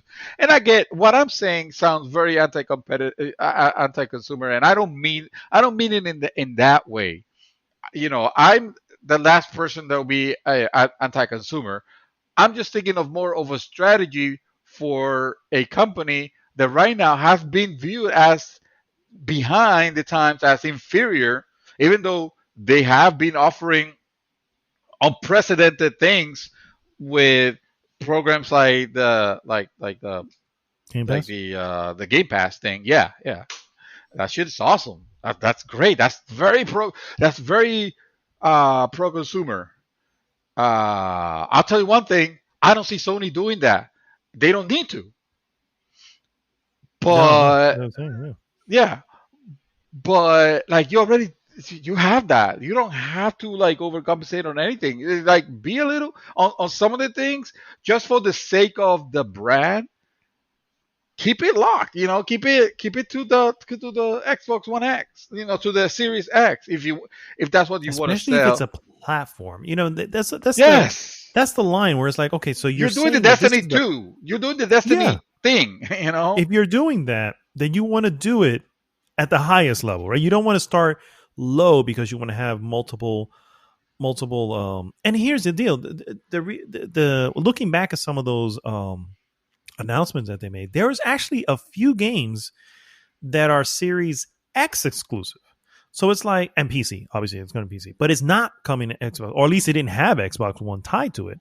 So it's like, why is not Halo one of those games? Why are these Yeah, games, this exclusive coming to Xbox Series X only and PC? So that means obviously it's going to be built from the ground up so that it can take full advantage of it. Why I think is the Halo Infinite not one of these? It I doesn't make think that any sense. it's because they promised it too early for Xbox, for Xbox One, Yeah, and because they that's said fine. play anywhere, right? The play anywhere initiative that they were going, where it's like it doesn't matter where you're at, you can play Yeah, any of it. yeah. It's like that's cool and all, but you're capping yourself as far and don't get me wrong, that in the end you don't need to have Last of Us 2 graphics, okay, to have a good game. So I get that. Right. Nintendo proves that every time they release another game. It's like, hey, here's another game. Here's a game. You could literally play on any console if it was allowed to. It's not breaking any barriers when it comes to technology, but it's so much fun and everybody wants to play it. So they prove that, yeah, you don't need to have that I don't know, technical prowess. You know what I mean? But the problem is that Microsoft doesn't have those kind of games. You know what I'm saying? They don't have those fun games that everybody just. And I get it that they're trying to, and some of them appear like they may be. Who knows? It's very difficult. The Grounded was one I think we all three of us walked away going, that actually looked kind of cool. You know what I mean? And Yeah. is it going to blow anybody away? Who knows? Is it a system seller? Most definitely not. But it is one of those games where it was, for whatever reason, Xbox Series X only. There was no mention of Xbox One. So that means that is an exclusive to that. And Yeah. so in there, I think is the problem with the messaging, right? Because their message was play anywhere. But here we are. We're going to leave Halo multi-platform, Hmm. but Grounded, no, that you need the Series X for that. And that muddies the message, right? If you want to A say lot. something about, yeah, you want to say something about Sony. Sony has said it many a times. They said at the very beginning of their last thing, and that is they believe in generations. They believe in jumping a generation. You know what I mean? And so that's why what's coming to the PlayStation 5 is only coming to the PlayStation 5. It's not going to be backwards. You're not going to be playing on PlayStation 4. So that says it all. It's a message that's being delivered. It's like, okay, I know what I need to do. My PlayStation 4 games are going to be able to play it on PlayStation 5 anyway. But if I want those PlayStation 5 games, I need to make the jump. So it's like, Right. it's a clear message, like it or not. You know what I mean? You don't want to spend $500-$600 depending on what the price. Hey, you don't have to, but you know what you have to do if you want to play these games. Right. Well, here it's like you're mixing the message, and again, sure, your Halo Infinite, your flagship title, it'll be available on both. But what's the reason to go to the Series X? Grounded. Okay, Yeah. that's not Yeah. that's not a okay, that's not a reason. You know what I mean? And so yeah, I think as it's a shame, because I really think that this was their opportunity to really, I don't want to say stick it to Sony, but they can really take advantage of the moment that they have and just lay it out. You know what I mean? And no, man, it's just been a mistake, not a mistake, but a miscue here and there. I'm like, oh man, I wish you would have just done that. Why isn't it, again, if you're making this a platform, and it's going to be the Halo you build from going forward, it'll be the next Halo that you play for the next 6-7 years. Why would it not be built from the ground up on your Series X? Why would it be limited? Because you're also going back to the Xbox One. Well, again, they since they promised it for the Xbox One, they can't backpedaling from that would have looked really bad. So True. they had no choice. I say maybe market it as an Xbox One title because it looked like an Xbox One title anyway, and then talk about how you will make the better version, the higher graphic, the whatever on Xbox Series X as your you know we have no other choice. Mm-hmm. Yeah. Instead of marketing this game as an Xbox Series X, and then people are looking at like, well, I can play this on my Xbox. I Yeah. could probably Yeah. play Yeah. this on my Xbox 360. I can. Yeah. Well, I wouldn't go that far, but yes. No, I know, but The yeah. visually it looked that way, but no. Yeah, exactly. Yeah. When it Oh visually man. looks like that, then you kind of have to Yeah. wonder, like, It why doesn't am doesn't I help. Yeah. spending on? Like I said, the thing that could tip the scales, if anything, if in any way now that they seem very heavily tipped towards Sony owning this next generation, again, is if they just go like ludicrous, like crazy bananas with their price, and they're not gonna. And the reason they're not gonna is because otherwise there wouldn't be a need for a lower tier Xbox. Yeah. That will be The Lockhart. announced Yep. sometime. Yeah, exactly. Segue into my next piece. Nice, Microsoft. especially when you announce it. I know. That's that's the beauty of it. Microsoft Phil Spencer promised he will be happy to share more Xbox Series X details next month. However, he did not reveal what the head of Microsoft Gaming Division was referring to in detail. This, of course, leads to the rumor, a very credible rumor that there is an August event for Xbox coming up, which they kind of already hinted at, I think, a little bit at the end of the game showcase. Uh, Not really a lot to go on other than that's what Hmm. they're saying. So I was like, well, that's cool and all, but what else you got, really? I mean, at this point, you've shown the hand of your first parties, right? Hmm. A lot of that hand isn't even really made yet. That's why a lot of it's just a bunch of CG fucking trailers. Hmm. In a month, you're not really going to have much more to go on. So No. you already had your third party, you know what I mean, like a month or two ago. So this obviously has to be the Lockhart, right? That's the thought That's the behind, only thing and left. Yeah. the Lockhart, and of course, your release date and your price. That has to be it. We're Yeah. in August. They're coming out in November. You can't wait anymore. It's Yeah. about time. We can't leave August into the fall with not having No. an answer to those questions, right? At some point, you're gonna be like, okay, you guys are. I get you're playing chicken with each other, but at some point, we got to call it here. you know? We got to know how many mortgages do we need to skip. you know, Yes, exactly, we need to know exactly. how many checks from the government. What do they call the stimulus checks do we need to save for Oh this my god. title? This- oh man. Speaking of PlayStation and August events, apparently there's another leak which I wanted to kind of throw out here. That PlayStation Oh. 5 State of Play event may have also been leaked. A new leak claims to provide a more specific window for Sony's next PlayStation 5 event will be, and it's actually very soon. Sony fans are anxiously awaiting news about the next PlayStation 5 event. Rumors are swirling about Sony's potential plans, but so far the company has made no official announcements. However, one reporter is hinting that the next PlayStation 5 event is nearer than expected.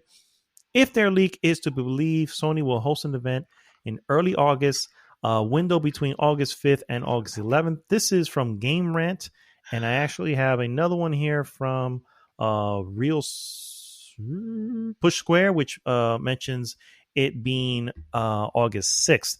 So, That's next week. yes, it is next week. Oh. Well, August 5th to the 11th is also from next week. So, uh, that could kind of jump in front of, since we don't really know anything about the Xbox One, what they're going to do. So obviously, once again, Sony's kind of laid a lot of their plans on the table, and I'm sure they'll have a few more that they'd want to present out there. But again, this could be the moment where they go, okay, time to reveal the release date and the price for both Yeah. SKUs. So, sir, I ask you, what do you think? What do you, first off, I honestly, I normally am not big on rumors and leaks and stuff like that until they actually come out. But realistically, when you look at the whole scenario, it's like they have no choice. They have to say it in Mhm. August. We cannot leave summer without having that information. Yeah. So, what do you think? Yeah, I think no, I agree. I think it's already getting too close to to fall to the fall season, which is the one where supposedly games start ramping up, and you want to start getting you start getting your big ticket items, and obviously what's more big ticket than the console themselves, and to be Correct. at the beginning of August already, and still not knowing still not be able to do pre-orders, which means that the retails don't have an idea how exactly they're going How many of them? Yeah. to allocate, because it's going to be a shit show of, especially with the whole pandemic shit and all that. The launch events are going to be shit shows. It's gonna be, you can't get it, you can't order it, or you're gonna order it, and you're gonna be one of the first ones that order, just to be told, hey, unfortunately, you didn't make the cut. You can't, your next, your the next shipment is not gonna be until December, late December, or January, or you know, the, I'm expecting the worst, because unfortunately it hasn't been a good year, and I don't expect the console launches to be like super super smooth, considering the interest that is out there, especially for the PlayStation 5. I'm thinking that Amazon better like buckle the fuck up, and they're gonna have to Yeah, like yeah, they use should. all their servers possible and then some, and bolster that, because when that price is announced, even if they say $700, that shit is gonna crash Amazon completely. I guarantee you. I I agree. guarantee you. I agree. I'm going to be one of uh, the people crashing it, so I know. I'll be there, part of that. Part of that. Hey, man, you remember when we crashed Amazon? listen, there is. I've been thinking long and hard on this thing, because the next generation video cards from Nvidia should be announced pretty soon, and also expected to be released this year. These are the GeForce RTX Series 3000, if they're gonna call it that. These are the ones where supposedly, according to early reports, the ray tracing power of this cards are, you know like, leaps and bounds ahead of what the ray tracing that we got with the Series 2000, with the 20,000 series Hmm. that we got right now. Um, and when I got my RTX card, I didn't get the top of the line. I didn't get like the TI, because unfortunately it was ridiculously expensive. I'm talking about, the retail was supposedly was $1,000, but the versions, and with the demand, they were upwards of like $1,200 and more. And I Hmm. was like, I can't do that. I can't do that right now. I'm not in a position to do that right now. I would like to. I like PC, uh, but I can't. So I got a 2080, which was honestly, it's great. It still does an amazing job. That said, hearing about the preliminary information about how incredible the ray tracing is going to be, and seeing in action what the ray tracing could do, Hmm. I'm excited. I am honestly excited. Before, I was skeptical, because I was seeing the report. It's like, oh yeah, it looks amazing, but it runs like shit. I agree. Uh, Now, once you see what developers have been able to do with games like Control, and all those early games that came out supporting ray Hmm. tracing, it's like, okay, I can see something. This looks cool. Tell me more. Now it looks like it's gonna be like, okay, no, this is the fucking year of ray tracing, all that. Anyway, all this to say that I am actually making bank aside, for when that those cards from Nvidia get announced. I want to be able to try to get it top of the line if I can. Immediately. Yeah, they won, because as opposed to, I don't have to worry about, oh, will this run my games? Yeah, no, it's just gonna run everything. It's just gonna run it a lot better. Especially if if you hear about Cyberpunk and ray trace Cyberpunk, for example, it's like, well, ray trace Cyberpunk, that shit will be mind blowing, because it already looks really good. It does. And Yeah. I'm a graphics whore. So yeah, but that shit's probably gonna be at least $1,000 to $1,200. So I need to prepare myself that. And I'm thinking, well, if that's gonna be that. And on top of that, I'm getting, there's gonna be the PlayStation Five. 5. Yeah. I really, really, really, really hope that the PlayStation 5 doesn't go crazy announcing the price, or that the releases aren't too close, because, like, I just clear a big chunk of my debt. I don't want to have to. put it back. Because don't get me wrong, I will fucking put it back, but I won't be happy about it. In a heartbeat. I mean, let's be real. I'll just put it back, and I'll pay for that. I'll pay for that interest, unfortunately, because I wanna get this time high end, top of the line Card. I video got card. you. Yeah, yes, yes. Anyway, PlayStation 5, $299 US. You heard it here first. That That is explains the pipe why. dream if I ever heard one. But let me Hey, tell you, if it comes out that way, I'm gonna just forget. I'm gonna just faint. I'm gonna just faint on the floor. Just I'm just gonna just pay. pass out. I'm And then gonna when buy I finally wake two. up, when I I'm finally gonna buy. wake up, I would buy two also. Shit, are you kidding me? Yeah. Are you kidding me? I Like would, yeah, something like what happened to you today happened to me. I don't have a PS5. I have a spare PS5. I can be absolutely. playing, but the other And that one's shit getting will be repaired. exactly that should be put in a vault to keep that bad boy just chilling the entire time. Hell to the yes. Hey, Oh hey, man. hey, and Xbox One X. We love you too. We We wanna do, make sure you and try it. I honestly, Yeah. if there's one thing I can definitely say is that if I didn't care, I wouldn't even say anything. I'd be like, well, it is what it is. You know what I mean? Yeah. I do care, and because I do care, it's like I want to have for them to have a thriving, and the reality is they may still, you know what I mean? It just may not be the ecosystem that I want. You know what I mean? But it could be an ecosystem that other people want. It's like, okay, well, that's what you want, then it is what it is. Like I said in the last week, it's like maybe they're just carving their own path like Nintendo did. You know what I mean? But in a different route, completely different from Nintendo, completely different from Sony. They're just taking their own path, saying, you know what? Our console is going to be a platform for games to build upon a game, as Yeah. opposed to new iterations of game. And I That know could work. some people, huh? That could work for Yeah, them. Yeah. it could exactly. It could work for it. Could just be their deal.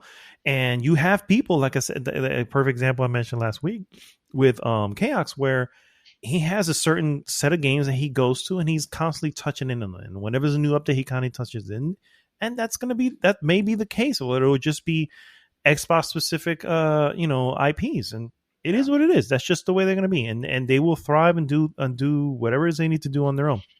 You know, so maybe that's the deal. Maybe that's what it is. Maybe that's not a bad thing. It's not what we are expecting, but maybe it's not a bad thing. But that's just the way it is. So what's your next Games piece? are never gonna be the same. I'll tell you what else is gonna be lower price.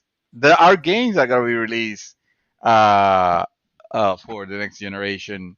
Fuck it. EA is not even waiting. They're giving you an amazing game right now, or pretty soon, for $40. EA explains why Star Wars Squadrons is $40. Uh, Ooh. EA is not shying away from being flexible with game prices. Those who follow game industry news likely already knew from earlier reports that Star Wars Squadron, which is that game that where you play as a fighter pilot, whether for the Alliance or for the Empire, and it looks really rad. It looks really amazing. Um, won't It be a does. full price $60 game. Uh, yeah, it does.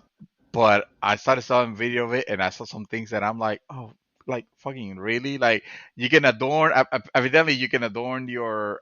So supposedly there's no microtransaction. They said, but they have cosmetic that you earn, and those cosmetic could be for like little tchotchkes that you could put around your cockpit, and I'm like, yeah, because that's what that's what I imagined.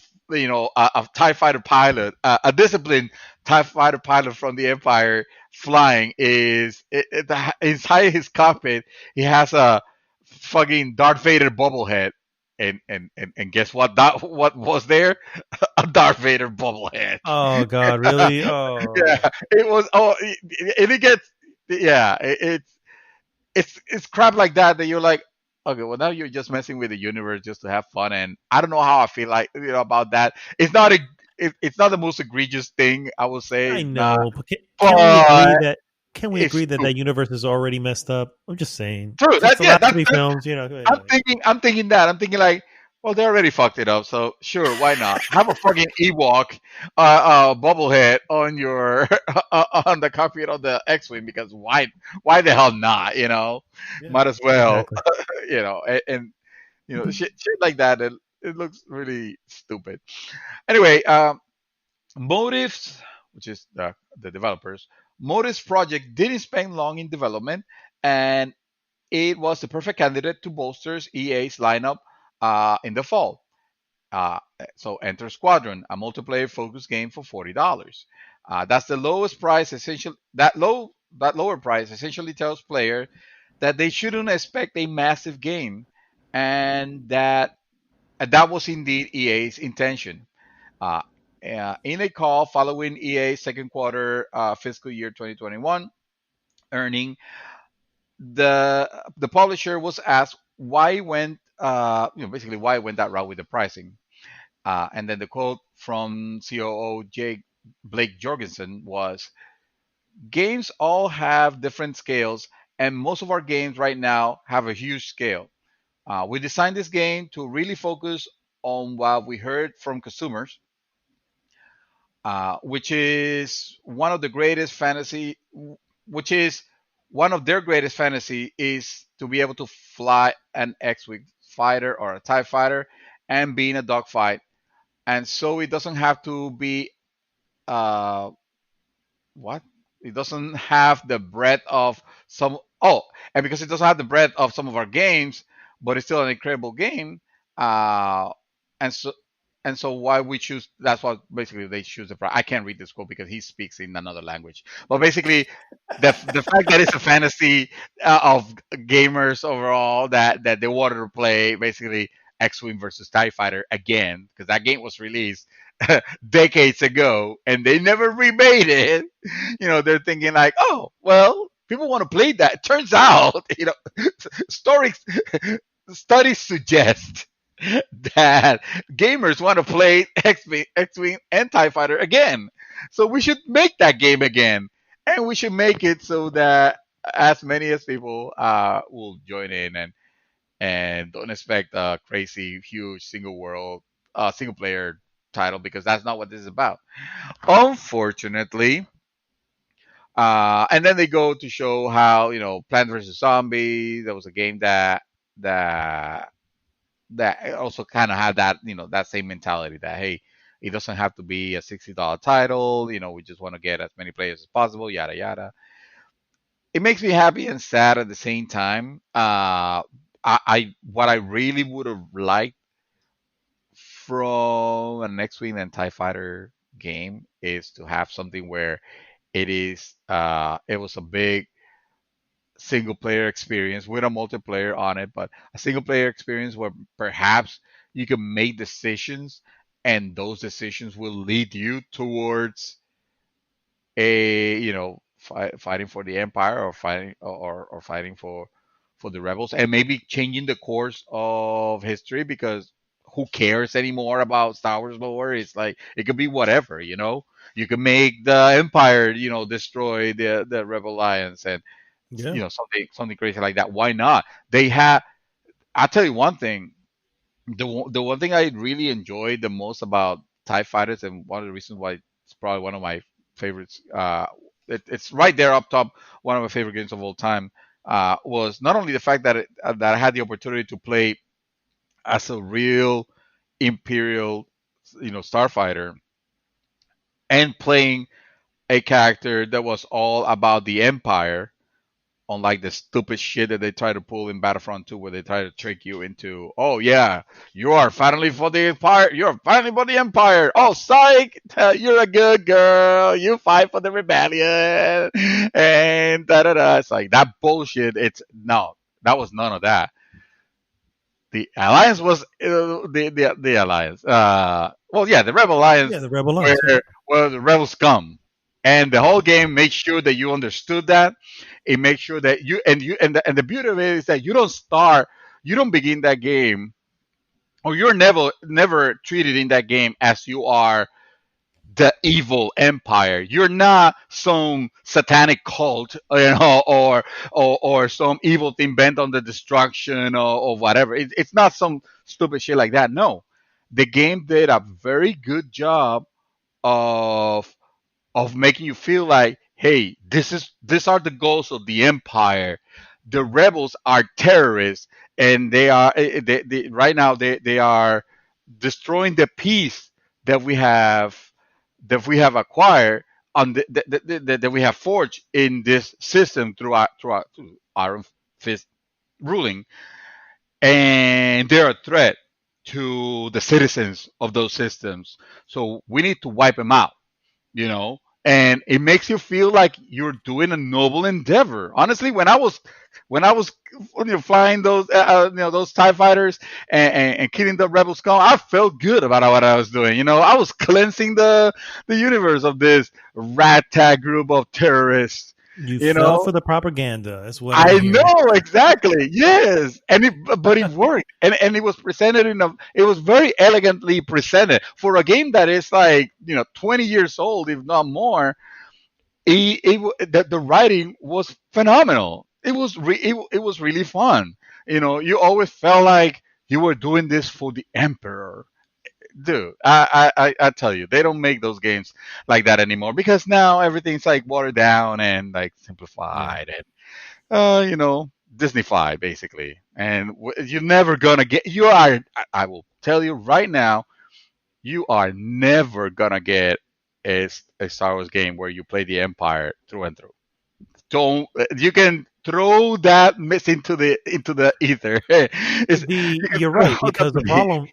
the problem with the Empire, probably after the game you're referring to, or maybe right around the time. The problem with the Empire is they have been painted to be the Nazis of this The universe. Nazis, yes, And when you look absolutely. at them that way, you're never going to connect with anybody over there. It's like, of Yeah, course, I'm not going to join. I'm never going to follow those guys. You know what I mean? yeah, When you yeah, go back to the when you go back to the original, I mean, just look at the formations and the way everything looks. Like, oh my god, these are supposed to be it's just, it was never painted to be anything other than that. And when it's painted that way, it's easy to go, yeah, we're Rebel Alliance the whole way. You know what I mean? It's way more interesting in any story, not just Star Wars. It's way more interesting when the lines are blurred. yeah. And the reason I think Rogue One was such a successful film is because the lines were blurred. You had people who were bad, but they were helping the good. You had people who were good, but they did some really dirty bad things that you're like, ooh, that's very not, Yeah, but that's the way things are. That's the way wars are. You know what I mean? And yeah, those yeah. Star Wars as wars have been part of the title since 1977. Hmm. But it has slowly become more of a pop culture thing, and forgot that, hey, yeah, this was always about a war. You know what I mean? Hmm. And that's the issue. That's the issue. And I think, honestly, I hate to say this, I just kind of think I've outgrown Star Wars, the IP in general. You know what I mean? I Hmm. just feel like they don't have any stories that are going to be interesting. They had a glimmer of hope with the Hmm. Last Jedi, and I get why people were upset. I understand. No one likes change, and that's the God's honest truth. No one likes change, and sure, there was some question, although they can be answered why they were questionable. But there were some questionable decisions in that movie. But that movie was bold. It was trying to break new ground Hmm. and really trying to challenge the people who are watching it, going, yes, this is no longer your Star Wars from before. The road is unclear going forward. And it's Yeah. just scared the shit out of people. They're like, that's not my Luke. Luke wouldn't do that. I'm like, why wouldn't he? Why would he? Who said he was going to be goody two shoes for the rest of his life? Yeah, That's no. not how the real world works. But that's the problem. People didn't get to Star Wars for the real world. They went to Star Wars because it was always good versus evil, and Hmm. that's why I feel like I've just outgrown it. Overall, unfortunately. Yeah, it's sad, because I totally understand that, and I feel in certain ways like not caring about a lot of those things.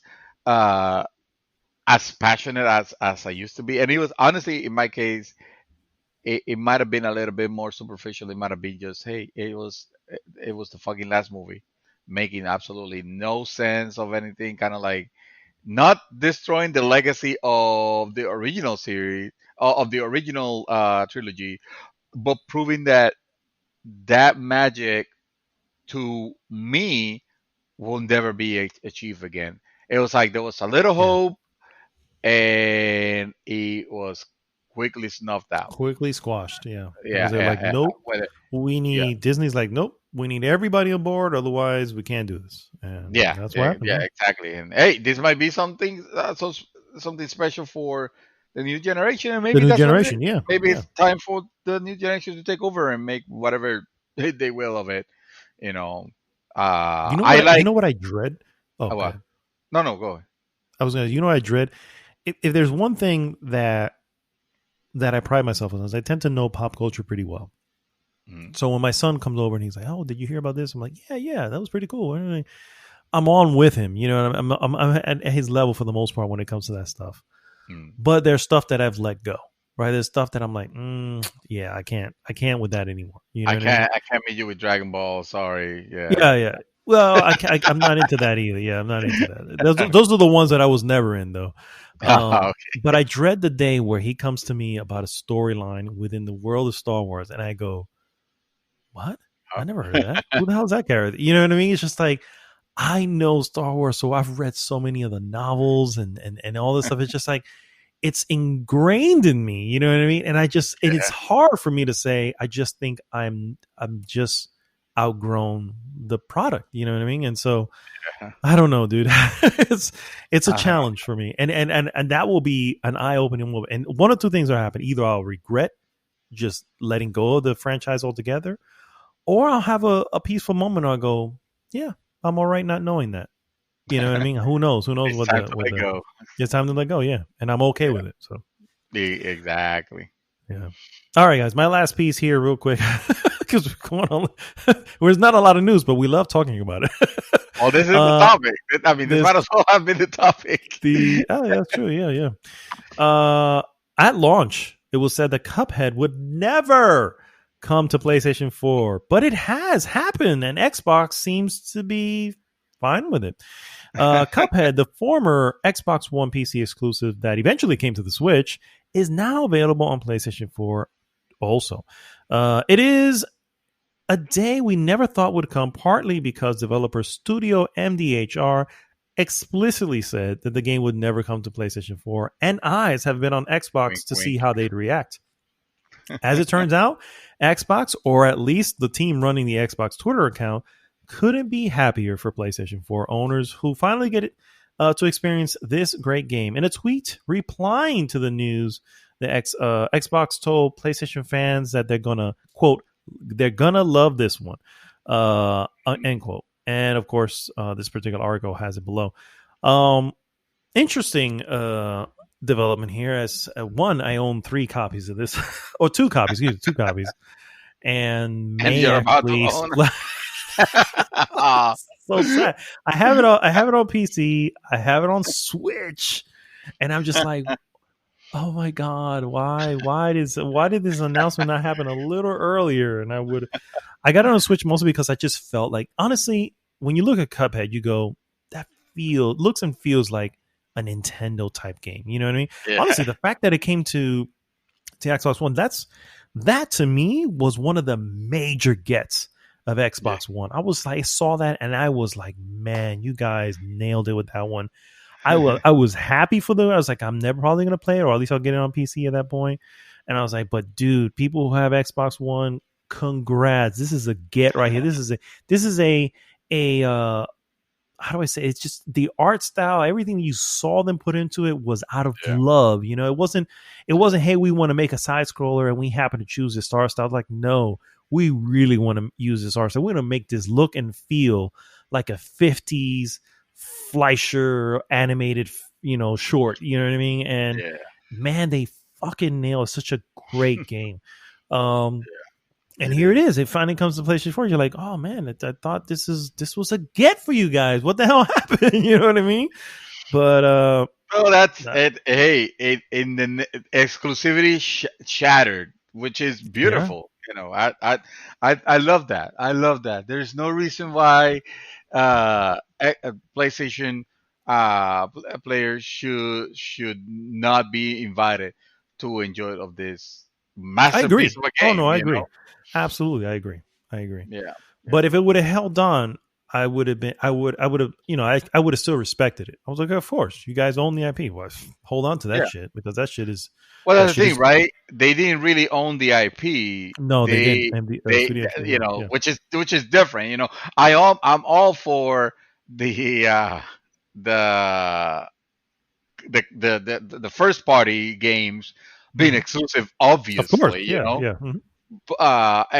And all I want is for them to have a good stable of those, because a good stable of those means, hey, you guys know the machine very well, you can make some amazing things on it.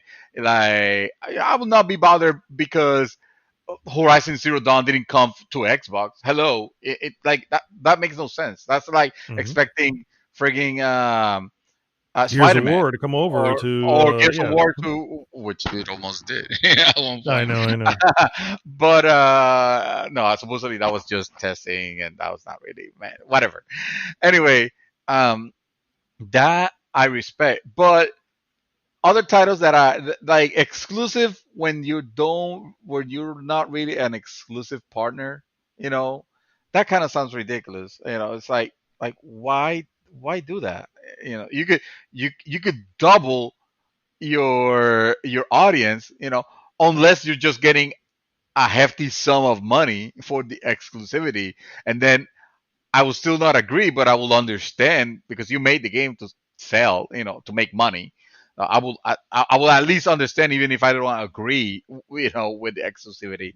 But I'm thinking that Hmm. Microsoft probably has something like that, and it was just, hey, for the time being, Yeah. you Yeah. exclusivity means nothing now, because time exclusive is almost an oxymoron in itself when you think about it. Yeah. For sure. Yeah. Exclusivity should be a little bit more definite. Anyway, uh, Beyond Good and Evil Oh yeah, movie. I know that game. Ooh, I Oh, don't you know don't that know the movie. movie? No, I do not. Beyond Good and Evil movie. I, I'm about to. Okay, you know what? Let's play a game. Let's play a game. I'm Mhm. gonna I'm gonna start. I started this headline. I'm gonna let you finish it, but finish it with whatever you think. All right. Okay. So Beyond Good and Evil movie. Go ahead. It's like Oh, Florida Man. the Florida Man. Oh, okay, It's like Beyond Florida Good and Man. Evil Just movie. Florida Man. Da, da, da, da, da. Well, this is the most obvious thing that happens lately to projects. Oh, That. There you go. So Beyond Good and Evil movie. Go ahead and finish the headline. starring Charlize Theron, coming 2021. All right. I'm gonna let you. You were kind of close, Oh, although not although not really. oh. Uh, but you're gonna Okay. realize that it's really the most obvious thing. Beyond Good and Evil movie coming Okay, okay, okay. coming to Looking at Netflix. it now, yeah. Of course it is. Of course it is. A film adaptation of Beyond Good and Evil, the cult classic 2003 adventure from Ubisoft, is in the works at Netflix from Detective Pikachu's director Rob Letterman. Sorry, a Ubisoft representative confirmed to Polygon. We're excited. The quote goes: "We're excited to work with Netflix on the Beyond Good and Evil feature film, and we'll be looking forward to sharing more in the future," said Ubisoft in a statement. The news, which was reported by The Hollywood Reporter, comes one day after reports of an animated Splinter Cell series. It's also coming to Netflix. Oh God. Hey, in in news from next week, a Far Cry game is coming to Netflix. In news from the future's future, an Assassin's Creed. Oh no, wait a minute, they already did that. They already did it, Uh, and they did Far Cry too, also, by the way. So oh God, okay then, fuck it. that was a That's what it was. Yeah, that was a Uwe Boll film. Oh shit, that's you're right. Oh fuck! Wow, Rayman. Actually, I would be okay with a series, maybe not a Except, film, but yeah. except that it's gonna be live action. It's not gonna Oh be. God, dear Lord. You know how you go with that one. That's hilarious. Oh, the movie will be a hybrid live action animated adventure. God damn it! Well, there you have Wait, it. a live action. Well, it has to because there's a pig. You know what I mean? There's an anthropomorphic pig. But That's her best friend. At least if they're going with the original. when I hear animated feature, I'm thinking that pig is gonna be a cartoon, or is it gonna be a CG animated I would think character? it was a CG anime. Yeah, I would think it's a CG anime. Live action with the days of a Who Framed Roger Rabbit are way past us, my friend.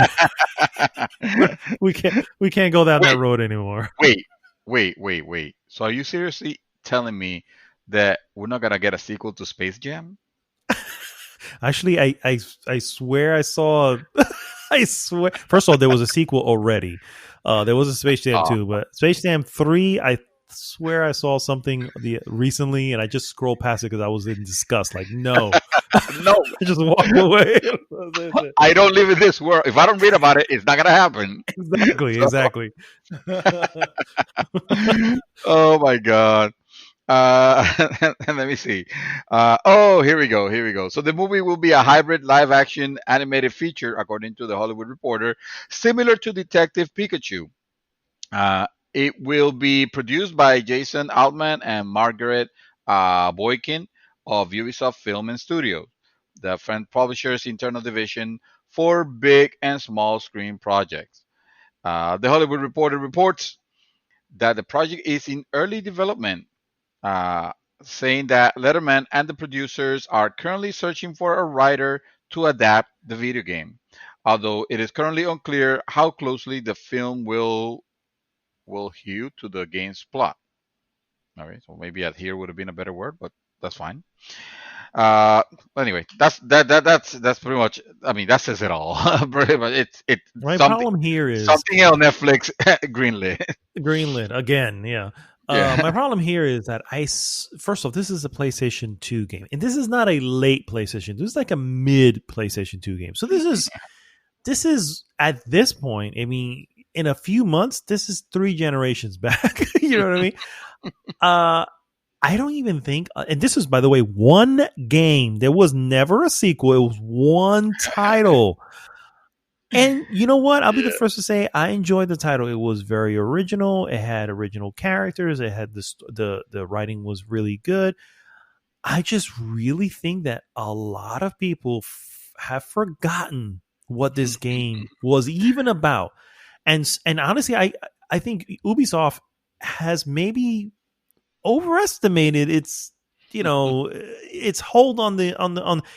I know that because that was the deal when they showed off the early stuff of Beyond Good and Evil 2. There was a lot of excitement and people were like, "Whoa, I can't believe, yeah, they're doing it." And I'm like, "This is great." But first off, that game looks nothing like the original, and I don't mean graphically. I mean, yes, graphically it looks ridiculously ahead of the original, but again, that's at that point 2 generations back, so it should. Mhm. But I don't even think that it's almost they've literally rebooted that game. Like Beyond Good and Evil 2 looks like a rebooted game. The main character from the first one looks completely different, is doing different things. Sure, there's a pig, but it's not the same. It's like I don't even think that they realize what the product was. You know what I Yeah. mean? And I think it's just really a cult following at this point that it does not warrant them making a film. I don't even honestly think it warrants them making a sequel, but of the game, you know what I mean? But at the same time, I'm like, okay, you're a game company. Clearly, that's an IP. People are interested.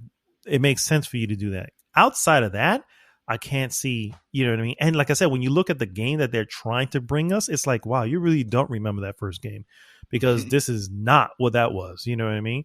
Right. Um, they're doing this open world thing, and it's like, of course they're doing it. Well, this is Ubisoft. That's all they fucking do is open world everything. You know what I mean? Open world, open Yeah. world it So out. I mean, just yeah. They had, what was that ski game? The snowing ski game. I was like, even Oh this my shit is god, open world. Yeah, I'm like, why is this an open world ski game? That makes no sense. we don't know. We don't know when to stop. Yeah, it's like, oh my god. Everything open world, everything. And here's the thing. It goes back to what I was saying. It's they know the formula. They know how to make the world. If they could just make the game better, Better I than think they good. will have, Yeah, yeah, better than good, exactly, better than Mhm. good. uh and going back to it again, I think Assassin's Creed Odyssey was maybe the closest they have gotten. But of course they had to Ubisoft, They had the to fuck it up. Ubisoft Yeah, thing. hmm Yeah. Yeah, yeah, that's a problem. Yeah. exactly. So And be honest with you, they have good storytellers in there. They have good storytellers in there. Do they have the freedom to make certain choices on big franchises?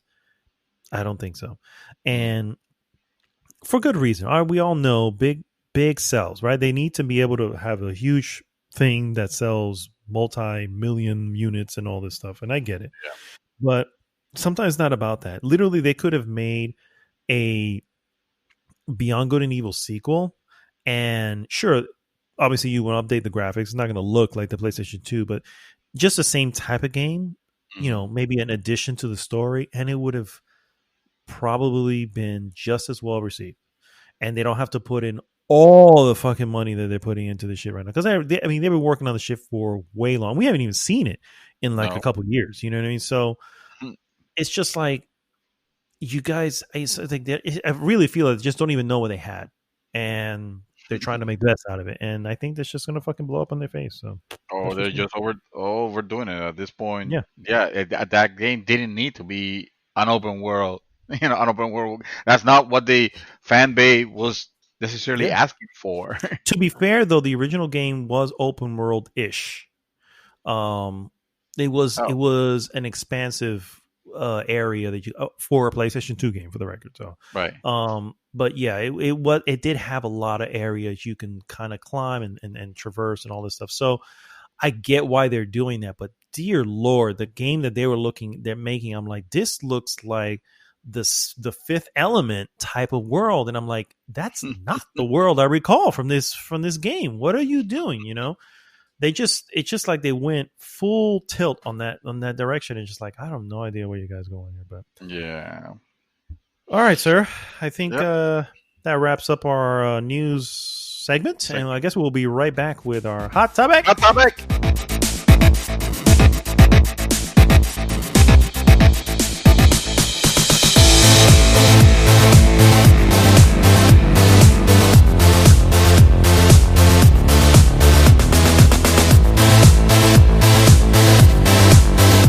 And we're back, guys. Finally, it's Finally literally back. been finally.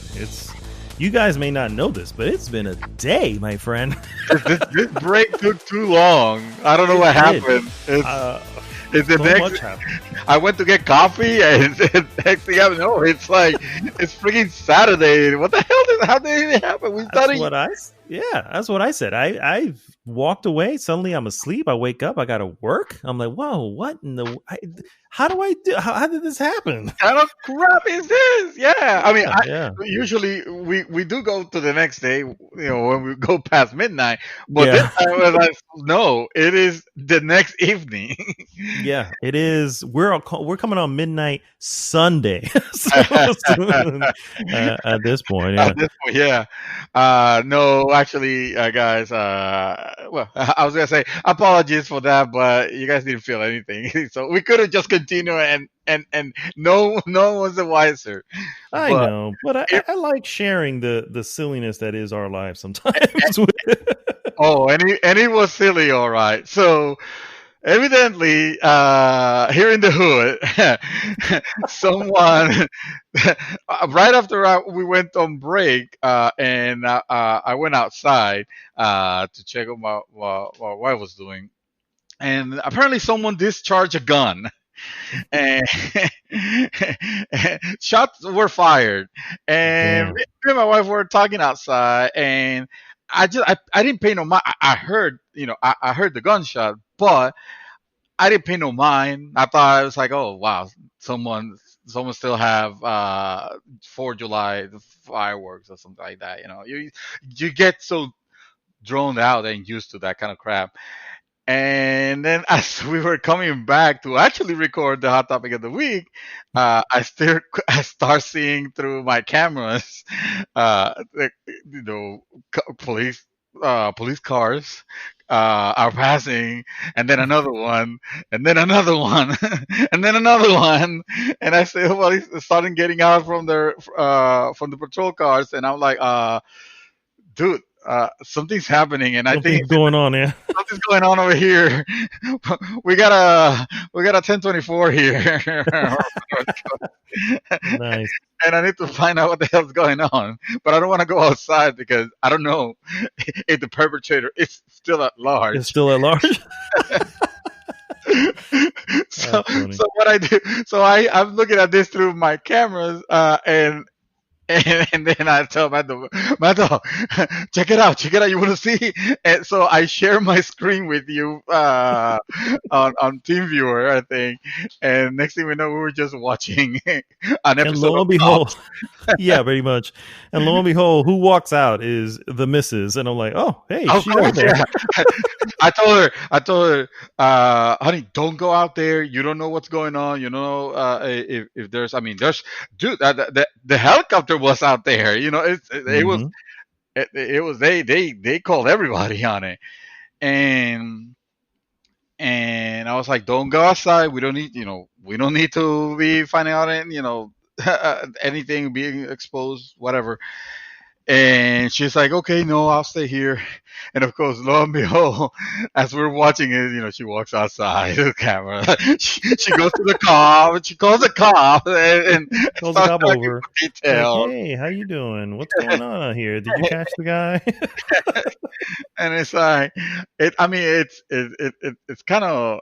It's kind of crazy because like the area where I live, it's it's a close community, Hmm. but I guess a lot of people aren't prepared for when those things happen. That when they do happen, everybody gets super alerted and weirded out. Yeah, yeah, So I exactly. to Yeah. be fair, I was like, dude, I think we might have. I need to make sure that everything's okay outside. I don't know how close it is. It looked like it was gonna. It looked like it was happening on the house right in front of mine because all the cop cars were parking there. Turns out that it's really happened like all the way at the end of the street, and they were just taking precautions. So of course they're not parking all the way. And I don't know police tactics or whatever, but it was there was no one was hurt.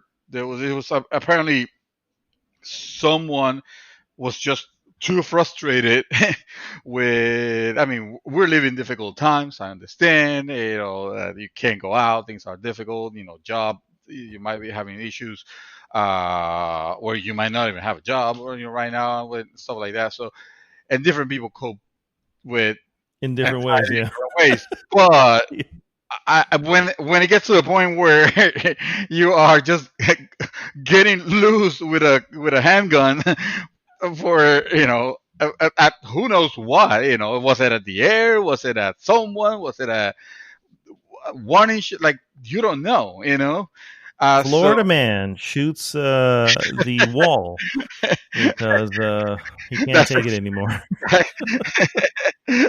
that's the headline. Well, evidently there was no arrest, there was no nothing because they couldn't find the cops were looking for they were looking for, they can't prove who did it. Hmm. It's a problem. Yeah, yeah, Yeah, yeah, yeah. yeah. They're just coming in to check. So, all right. Well, all is okay. Crisis averted. Yeah, thank goodness. I mean, For sure. it deterred us from our hot topic of the week, but of course, nothing But stops the we, signal. Not yeah, even not even war outside our homes. We promised that we were going to continue the show, and here we are to deliver. on that. Absolutely. And the hot topic again, guys, is so what's next for 2020? Well, shit, because I It's just told you, it's like, well, what's next? Well, yeah, now people are just shooting basically outside it's my just house. Mad Max out there now. Yeah, exactly. Exactly. You can't even go outside for that now because of fear of getting shot. No, for sure, for sure. That's Well, the I way guess it we is. can start with. I mean, obviously, let's start with just gaming in general and what we expect to I'll say let's keep happen. it to gaming in general. Yeah, yeah. Let's keep it. Although we can definitely. I don't know. We can definitely take it other places. But yeah, I hear what you say. Let's keep it to gaming in general. Overall, first off, for the rest of the year, I think. Well, recently with all the updates on the showcases that have been airing thanks to the Summer Games Fest and everybody who's involved in that. We do have some updates. I was really thinking there, just like in my head, literally, if you'd asked me yesterday, I'm like, oh, there's nothing left but Cyberpunk in November. I That's was like, gonna well, say, yeah, yeah. let's not Uh, forget. Never forget, Cyberpunk is coming in November still, right? I hope Right? so. We still have it live, right? It's Uh, happening. CD Project Red, I need you to check in. Please let us know. Things are rolling smoothly. Yeah, we understand things are difficult, and if it needs to be delayed, I'll be willing to accept it because of the situation. I just want a heads up so that I have at least a day or two of mourning, so that I can prepare myself and accept the fact. No, no, no, no. They can't delay it anymore. This is it. If you delay You it want again, it? I'm just You're like yeah. fuck it. No, no. Hell, high Just water. I don't care. It's happening. yeah. Make it happen. You have till November. I mean, we're not even. We're still months out. I mean, come on. We're It already got. August. It was supposed to be out already. We should have had it already in like April or May. Yeah, we're we're in July. I'll Uh, probably be done with it just now. You know what I mean? But Probably if I you think know, they can't work at the studio, it might be a little difficult to achieve that. that sounds like an excuse. No, just kidding. I kid. I kid, man. Wow, I kid.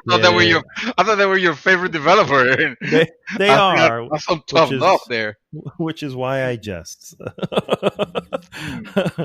But no, no, there are some actual updated updated releases that will be coming out before then. First off, August, as far as I'm concerned, has like nothing of interest. So August is pretty much a bare month unless you're into Madden for whatever Uh, reason. I'll have you know. Let me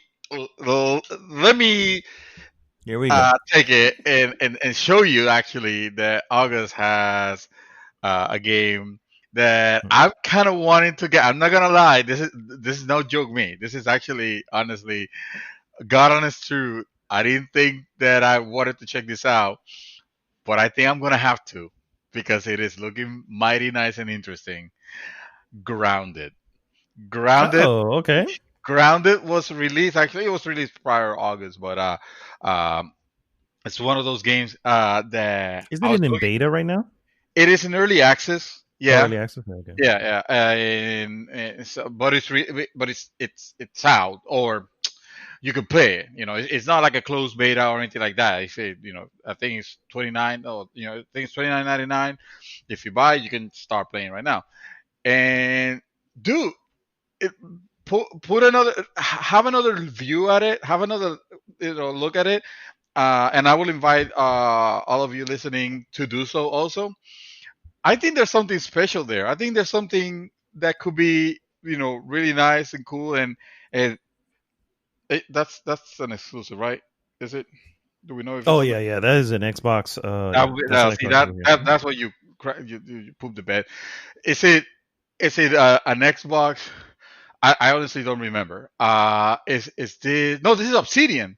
Oh yeah, so I Yeah, guess yeah. yeah, that's Obsidian. There and Obsidian is now owned by Microsoft, so or it's a Mhm. studio. Oh, okay, yeah, then never mind. Fuck. Oh man, this Yeah. is a game. This is a game that I definitely would need some Xbox brethren to join me on. I don't have an Xbox, but it's cross play with PC, and I was just looking at it, just watching some gameplay, and it really has a very cool Honey I Shrunk the Kids vibe. Obviously, Hmm.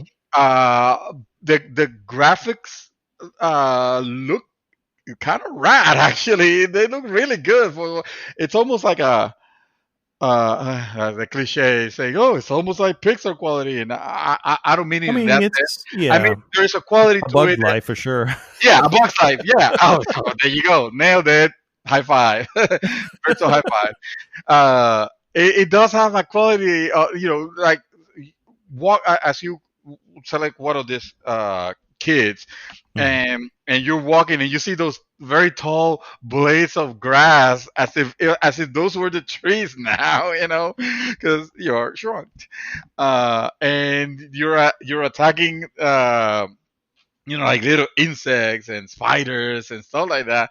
And the game it's not my favorite genre. It's Because base building, right? it's yeah, it's Base a building survival. survival. Yeah, Yeah. it's like a survival type of and but I can see it being something very fun playing with other people, and not necessarily have to be your friend. It looks like a cool game to play even with randos, but obviously with your friends it becomes more fun. I don't know. I was honestly deliberating like, man, if I wasn't playing right now, if I wasn't set on finishing this game right now, I think I would like to take that for a spin because it does look mad fun. I gotta admit. I gotta admit. Well, sir, I gotta say that you're right. No interest in this. I mean, it does look good. Visually, it does look very good. But no, it's not. It's definitely not my type of game. Obviously, it's also a lot of resource management involved. I'm just looking at it like, oh dear lord, no. I'm just completely thrown. That said, you're right. It doesn't mean it's a bad game or anything. It's just not for me. But no, I think you and Chaos had both expressed, you know, admiration for that game when we brought it up. And so, because I was just like, I'm not interested in you, and both of you are like, no, actually, I don't know. I was like, oh, okay, Yeah, hey, actually, this, this yeah, this might be something. I saw that, and I also was looking. Fall Man, is that the name? Fall Fall Man. Guy, Fall Guy, Oh, Fall the Fall People, Guys. the Fall Guy. There you go. Yeah, Oh, yeah, Fall Guy. yeah, I think it's what it's called. Fall Guy. yeah. Um, being released on PlayStation, free next month, Hmm. and also I just saw it on PC, and that's another one that I'm like, I guess I'm wanting to play a game with someone, but I don't want it like I don't want it doesn't I don't want it to be too heady or anything like that. I just want Hmm. like Hmm. some dumb fun. And Some fun. Yeah, yeah, yeah. yeah, Nah, I I, got you. I think it's super super cool that this game is getting released on PSN Plus for free next month, because just Yeah, like you said, a lot August of people 4th. Yep. Hmm. yeah, a lot of people are gonna jump on that, uh, and that game could catch on real It quick. could. It could with the. Well, I was saying basically earlier is the fact that there isn't a lot coming out. Um, being for instance, I mean, sure, you have Grounded. PC has a couple of games that like Horizon Zero Dawn for PCs coming out in August. Um, Oh yeah, I guess that's that yeah. So you have some things that are out there. A lot of unknown stuff that I'm not really familiar with, but nothing huge. None of that major piece. That can definitely. Now in September there is a game that actually had a nice showcase recently. I don't know if you actually saw it, and that is Marvel's Avengers by Square Enix, oh yeah and yeah. they kind of showed off some of the gameplay and some of the different things you can do in it. And it it honestly Mhm. it looks not bad. You know what I mean? It looks. I'm not gonna say. I need I, I I'm need not to see saying I'm not more. gonna. Yeah, I I, agree. I agree. It's. I'm not just buying in on it for sure, but it definitely piqued the interest when it's like, okay, so you create your characters and it's single player if you want to be single player, or you can go co-op if you want to go co-op.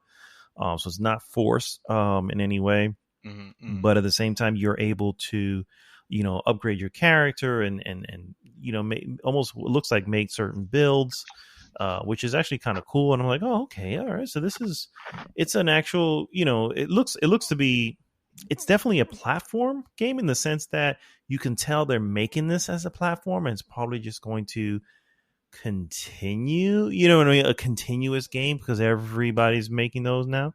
So you definitely see that that's what they're trying to do. It's almost like they're doing, they're bringing sort of a Destiny feel to this game. And so it maybe like Destiny, not as heavy grind, Yeah. but that's what I was getting from what I saw. It was like a 15 minute thing that I was watching. I was just like, man, there's a lot more to this game than I had imagined. So I don't know. How you feeling about it? I I mean, I know you I want to see more, but I was looking because I would really like that game to be good, just so that we have something to sink our teeth into, at least until Cyberpunk or something else that might catch our interest. But it, what I saw didn't really impress me a lot. I'm totally fine with the, well, these heroes don't have to look like the heroes of the the cinematic films. universe, because why would they? That's not necessarily what it's about. The Batman games, that, or at least the good ones, didn't have Michael Keaton or No, yeah, or Val it had Kilmer, or or yeah, it had an original Batman. So I'm okay with having an original Iron Man and an original uh Thor. Captain, Seeing or those yeah, people, in different in an original take on it. mm-hmm. I'm Yeah, perfectly fine. And the only thing that has me worried is the fact that it looks like you just said it. It looks like it's trying to do the game as service thing, yeah, yeah. That's and my deal too. It's and like, at, and at the same uh, time doing that, but also trying to be a compelling single player. It usually doesn't happen very well. I mean, I see this game like, yeah, it could be good. I expect it to be uh, a 7 at best. And at a 7 at best, who knows? I might be hey, okay with jumping in as Destiny was a 6.5 when it first yeah, came out, exactly. and look where it is now. So Yeah, yeah, that, it's that possible. that's true. That's true. Yeah, Except I won't fall for it again. If I this game agree. ends up being a 6, I'll be like, okay, no, I don't have I'm to. good, fam. It's not. This will have to be for the super fans of the Avengers, and like I like them, but I'm not a fan. This is not. Yeah, I agree. You know, Yeah, I do like them. I'm just not. I've never been into any of the Marvel games before, so you can this play is not going to Marvel suddenly Universe change right that. now. Yeah, maybe. Probably. Yeah. Yeah. But that's the only thing I see for major that I see for September. I don't know if you have anything that you know other than that. In September, no, just it's kind of weird to see. I guess where the way when a game is coming, when a game has been in consoles, and uh they want to tell the PC version, The PC version, yeah. they always say, pre-order now and get your uh Gordon Freeman something or other, or your Half Life 2, your Half Life crab, or your Chashki, and it's funny because it makes me think like, is this it? So is Gordon Freeman the PC mascot? The Like, PC mascot, yeah, pretty officially, much. Nintendo has Mario. Uh, we have Gordon Freeman. Okay, I'll be okay with that because Gordon Freeman was kind of a badass. Also, it's a really old character already because we haven't had another Half Life. Well, at least not one with him. We recently had Half Life Alex. Oh Uh, yeah, Alex, yeah. Hmm. but yeah, it's kind of odd because like Death Stranding did it. I mean, even I'm looking at right now, even Fa- Fallout, the Fall Boy, not Fallout Boy, The Fallout guy. Oh, the Fallout guy, or Fallout guy. A Fall Guy. God damn it, not Fallout. Fall Guy. The And Fall Guys. we're fucking Oh this my up. god. Yeah. Like he has, pre-order now and get a silly little head crab because you want it. So fucking stupid. Uh, Death Stranding. Death Stranding has Half Life in it now. Like it has like a truck, Okay. like a with this, the Half Life theme uh truck and something else. I remember. I That's think a little Horizon silly to me, has I think. something. Yeah. Yeah, it is. It is kind of like what the hell. I mean, I understand Unbelievable. Yeah. what they're doing it, Yeah, but yeah, marketing and obviously you want to get first off, if there's one thing that screams PC, it's going to be Half-Life. You know what I mean? So I mean that's easy, obviously, yeah. So I get it. It's just it seems a little cheap, you know. It's just like, oh, that's yeah. sweet. It's just like, Good job. Yeah. it Oh. it well, Oh. if any, no, you know what? I'm gonna give it credit because think about it. PC being so decentralized, well, I guess you can't say that anymore, right? Because it's If PC that's the thing, Steam there's is PC Steam now, and Steam is PC. true, yeah. Oh, But okay, what I'm saying is that never mind. they're so attached to it, or rather, I should say, they're so desperate to not be, that they're the unconsole, right? We're unlocked. We do whatever we want. It is what it is. But I was like, so why are you using console tactics then? I don't understand why you're doing this. If you want to be so different, so clearly this must work, right? Because why else would you do this? But I think it's I because don't know. they have, the PC. It's being in another plane. They have their own rival. Like Steam has Yeah, yeah. the Epic The the Epic Epic thing. Store now, and and I think I was surprised actually to see, and I don't mean to deviate us from our topic, but games that were exclusive to Origin, EA's attempt Yeah. to do that, like they're like, no, you know what? Let's release them on Steam. Yeah. Yeah. Let's release them on Steam. Microsoft games that we used to be exclusive to the horrible Windows Store. They're just coming to Steam. Like The I same. saw, Yeah. like I opened Steam and I saw an advertisement for Halo Infinite. And I was like, well, that's weird. That's definitely odd. Well, I mean, if I have to say it, I guess I'll say it here, and that is they need to sell that game somehow, right? So, Wow, I kid. Jesus you will Christ, eat I your can words. already hear the hate coming through like the microphone. It's like, all right, guys, it was a joke. It was a joke. No, Yeah. it's I concur. All right. October has a couple of big ones here that may interest you, may not. First and foremost, Star Wars Squadrons, which will come to PC, PlayStation Hello. 4, Xbox One I on October 2nd. I got that. I got it. I gotta have my fix of Squadron. If you say so, sir, it's EA, and you know where I am at with them. So, I know where you are with EA and with Star Wars. So yeah, I know. Yes, exactly. it's like Exactly. Yeah. they almost released this game just to piss you the fuck Just, off. just to spite I, me. yeah, exactly. I was like, fucking EA. They just know how to push my buttons. Yeah. Yeah. So no, for the record, no interest in Squadrons, but I'm glad my cohort here is interested.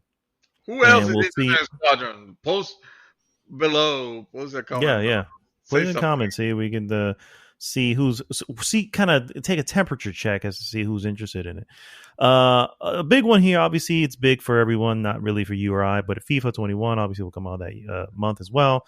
And then the other major one will be Watch Dogs Legion, which will come to all consoles and Stadia because that's still a thing. So Oh God. That's Where, right. yeah.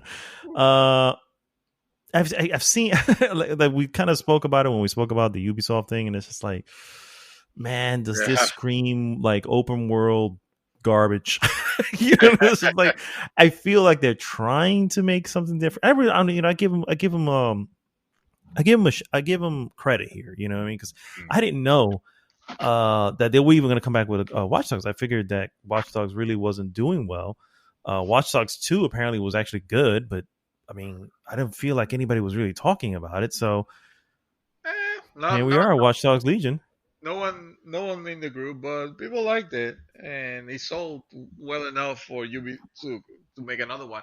This one, though, I will admit that uh, it interests me because it looks like it's doing, at least it's doing something that looks interesting. It's not Mm. another, well, I am the sole savior, or whatever. It's No, it's an organization which you build, which is actually kind of cool. It's a very cool and interesting concept for sure. Yeah, yeah. I want to see how However, that plays out, yeah. and knowing, hey, Ubisoft knows how to. They know how to make the world. They just don't know how to make you have fun in them. I mean, here's one thing I can definitely see on this Watch Dogs. Hands down, I don't know if for the record, I don't know if they mentioned this yet. They may have mentioned it already, and I wouldn't know. But I'm calling it here, and I'm going to say this game is going to have some sort of microtransactions. You know, just I can just Oh, dude, see it it, already. it is Ubisoft, of course, It's yeah, it's of gonna course. be. It's almost like you look at the theme. It's like, oh, so you can pretty much pick anybody off the street, whatever. It's like it's gonna have customization options, all this stuff you're gonna be able to do. So, yo, you can get Yeah, everybody. You can recruit anybody. But if you want to recruit the really cool yeah, people, yeah, they have the awesome skills. yeah, Give us yeah. $10. Yeah, click I on yeah, and then we'll give you the elite crew. You know what I mean? It's like okay, yeah. I smell Yeah. it, dude. I just smell that game. Like I was, Oh, like you're I said, right. I saw some. They had this really cool intro, like movie ish thing that they did for the game, and I was like, man, this really looks cool. I would love to see a film in this, this style, this CG animation that they were doing. Because I would love to see. I was like, man, this looks legit. I like everything they're going for. This is very stylized. But Uh-huh. then you see the game, and you go, "Oh, this just looks like a Ubisoft game. It just looks like can almost smell Ubisoft on it." You know what I mean? I like, I don't know, Sometimes, Let me just real quick, just to make sure that we're not here just talking shit about it, and they have mentioned already that it does not have microtransactions or something like that. oh, they Uh, did. They mentioned it. Oh, you're no, no, looking no. at it. I'm just saying to Okay. make sure that we're not being haters, just because Ubisoft. But Well, no, that's why I said it. I haven't checked, so I don't know. So if I'm wrong, then let me know in the comments. But it's just like, oh man, I just it just looks and feels like this. Oh god, it looks like it's gonna be microtransaction heavy. And I don't know. That's just me. That's just I yeah, feel like that's where we're gonna go. And I don't think I've heard anything say about it. You know what I mean? I feel like they've pretty much avoided talking about it. So that's when you know it's happening. that yeah, exactly. That's when you're like, yeah. And it's October, so they really don't have to say anything yet. So we'll see. We'll see what the pre-order bonuses look like, and I think that will be a tell. I think that will be a tell, my friend. Absolutely. Yeah. Watch Dogs Legion. Let me see. Watch Dogs Legion pre-order bonus. All right, let's have a look here. Pre-order info next gen. Early access pre-order bonus reportedly being what? Nope, it doesn't look like. I don't know. Oh no, wait a minute. It does have. It says Watch Dogs Legion pre-order bonuses. Uh, the Lux Car skin, whatever the hell that means. The Hmm. Uneasy Lies Max skin, and you can also get the Golden King pack. and it just shows like a. It says the Serpent Sisters Gunskin. Again, whatever the hell that means. I feel Whatever like that means, and that's all just little bits of data, guys. yeah, Just the end is all that no, is. no, that's confirmation right there. I mean, when they have Yep. shit like that, whether they are coin doublers or cosmetic, it's just gonna be it's gonna have them. Yeah, There's exactly. there's Exactly. absolutely no doubt, you know. Yep. And I mean, again, I continue saying that right now, uh, Sony is the only publisher that have demonstrated that their games they don't necessarily need to be filled with gotcha crap uh, to be able to sell and make mucho money. Yeah, yeah, for sure, for sure. So, I'm curious to see what the final numbers are on Ghost, for sure, oh, because I feel that Ghost is going to be one of those just kind of looking at some posts about it and some articles and stuff. I feel like it's one of those that's just under the radar, gonna hit. You know what I mean? And it's probably gonna sell way more than I think anybody probably expected. So, yeah, which is interesting. So I'm looking forward to see those final numbers there. yeah. Last one in October is also Crash Bandicoot 4. It's about time for anyone who's interested in that, of course. It's Moving on time. to November. November is actually pretty jam packed, particularly if you are a believer that the consoles will also release this month as well. So, Well, I mean, that's the definite time, right? I mean, that's when else is usually, gonna be? yeah, it's That's got to it. be before Christmas. I mean, that's a big deal. Although I don't think 2020 Christmas is going to be the same for a lot of people. I'm just saying people are struggling, or at least they. I feel like this is kind of I stumbled upon something at some point where I was like, I feel that let me go over the games and I'll come back to this. So put a pin in that one right there. So November 2020 games away. The big one, of course, we have first off the DLC Beyond Light for Destiny 2 coming on November 10th, which, by the way, comes to Game Pass automatically, and you'll of course have Destiny there. So that's actually very cool for anybody who has Game Pass Destiny 2 on Game Pass. It Mhm. just automatically comes to it, no additional charge. That's pretty amazing. Cool. Assassin's Creed Valhalla, November 17th. It's another Assassin's Creed, another open world game, of course. You know what I mean? It's just the MO at this point. And of course, the big dog itself, Cyberpunk 2077, November 19th, which is literally 2 days after the release of Assassin's Creed Valhalla. Sir, Wow. do you think that Wow. do you think that Cyberpunk 2077 will cannibalize Assassin's Creed's sales? Well, Possibly. yeah, I mean, it's definitely. I mean, it's definitely gonna impact them greatly because uh, even the fans of Assassin's Creed have to admit that Cyberpunk is a fucking beast. I mean, Yeah.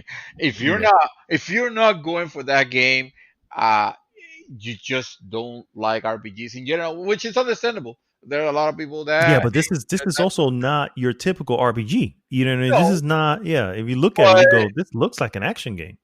yeah, but I feel like the people that are not into RPGs are not.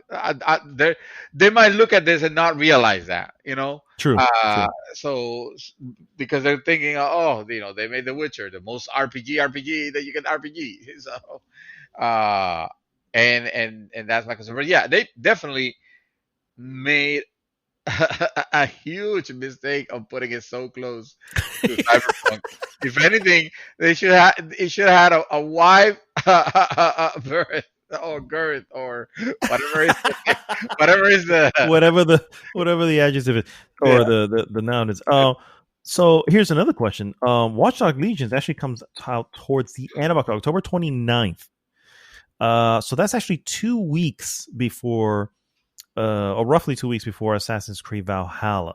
So that also seems fairly close. And I think of the two, it's just looking at the Assassin's Creed and the other one. Assassin's Creed, I think, has more. I think you can call it street cred at this point. It's probably gonna move more units. So I feel like Watch Dogs may be the real one that suffers. I mean, just thinking about it, just go, okay, well, you know, let's say you and me, we're just like, all right, well, we're only going to get one open world game at this point. Will we get the other ones eventually? Maybe, but on release, we're really only going to get one out of those three because that all of them are going to take, a fair amount of time.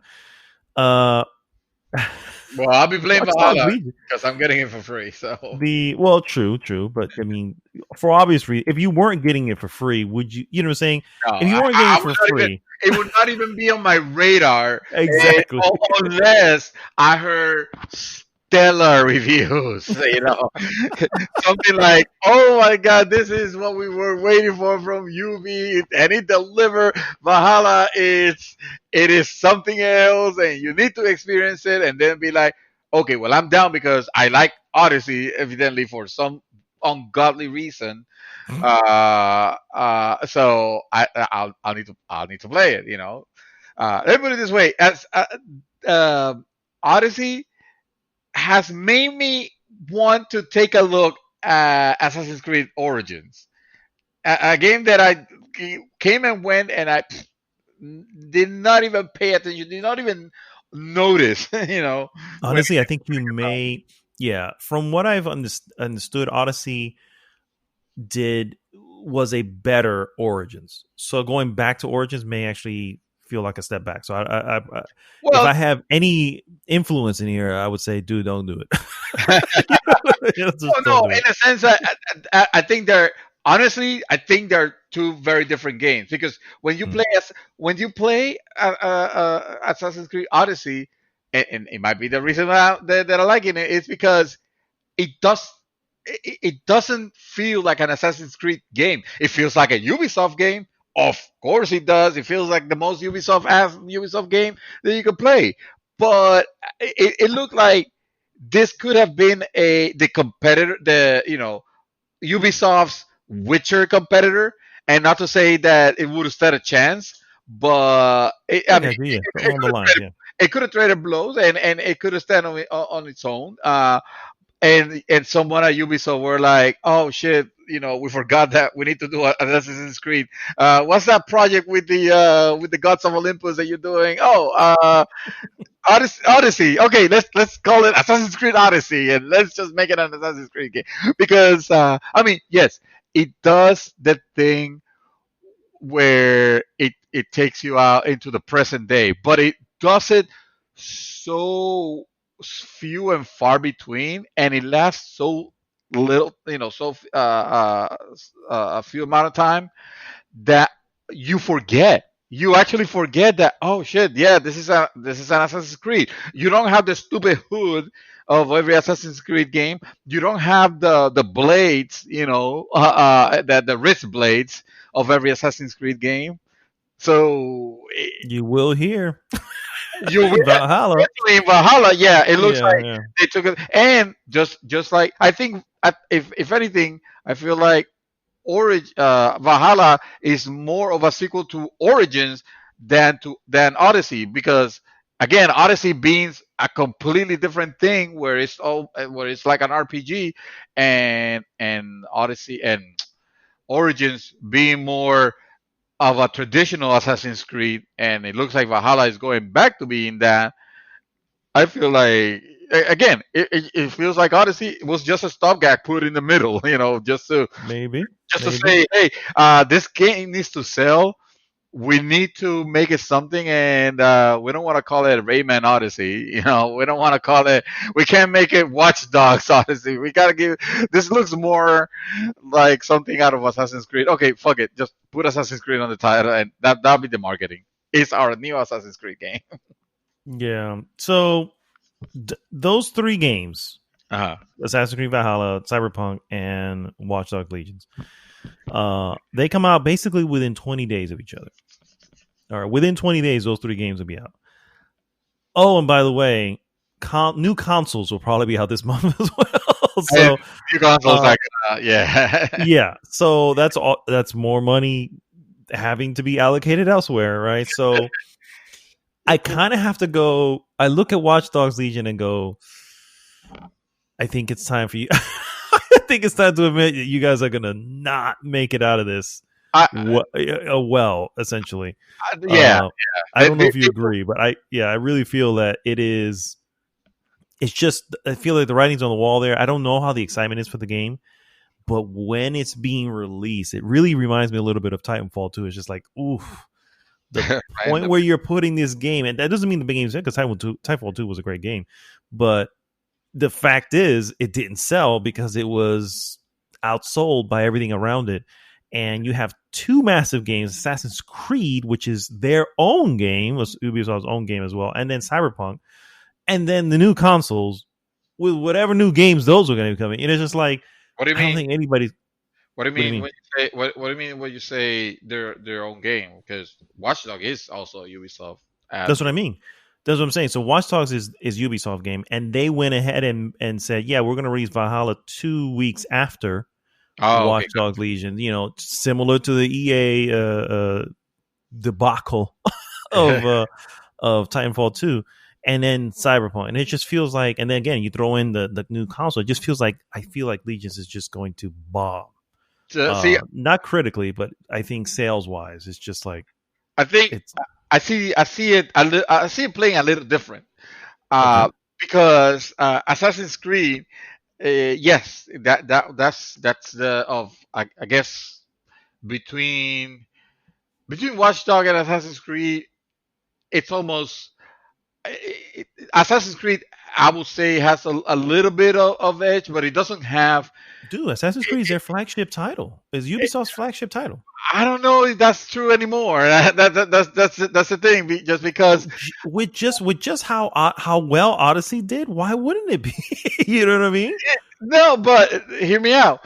Uh, I think of the two, Watch Dogs is definitely better positioned than Valhalla is, because Valhalla is like a couple of days before Cyberpunk, and obviously people are saving for one of them. They're gonna go for Cyberpunk.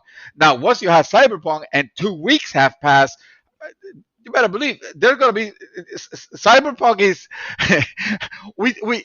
We tend to do this thing where we put these games on like high end pedestals, like this is like the ultimate thing, that the ultimate world destroyer. And no, Cyberpunk is gonna be an awesome game, but 2 weeks after that, there's gonna be a few people ready for something else, just because of the way that the players are, or people could have actually, I don't know, the hardcore might have beaten. Uh, you may be right about that, but there is nothing else after that for the calendar at the moment, right? Because we don't know the new consoles dates specifically. We don't know a the what. perfect a perfect moment for Watchdog to steal the show and be like, "Well, here I am, guys." Yeah, sorry. I think that's going to be. I think the price is going to be cut on that fairly. I'd say by January is going to be at $40. Yeah. I'm gonna. What? I'm gonna make a bold prediction here and say that, and not because it's bad. I'm not saying it's bad. I haven't played it. I have no idea. I'm not saying that. I just feel like if it's bad, then definitely 100%. Well, yeah, obviously, yeah, that goes without saying.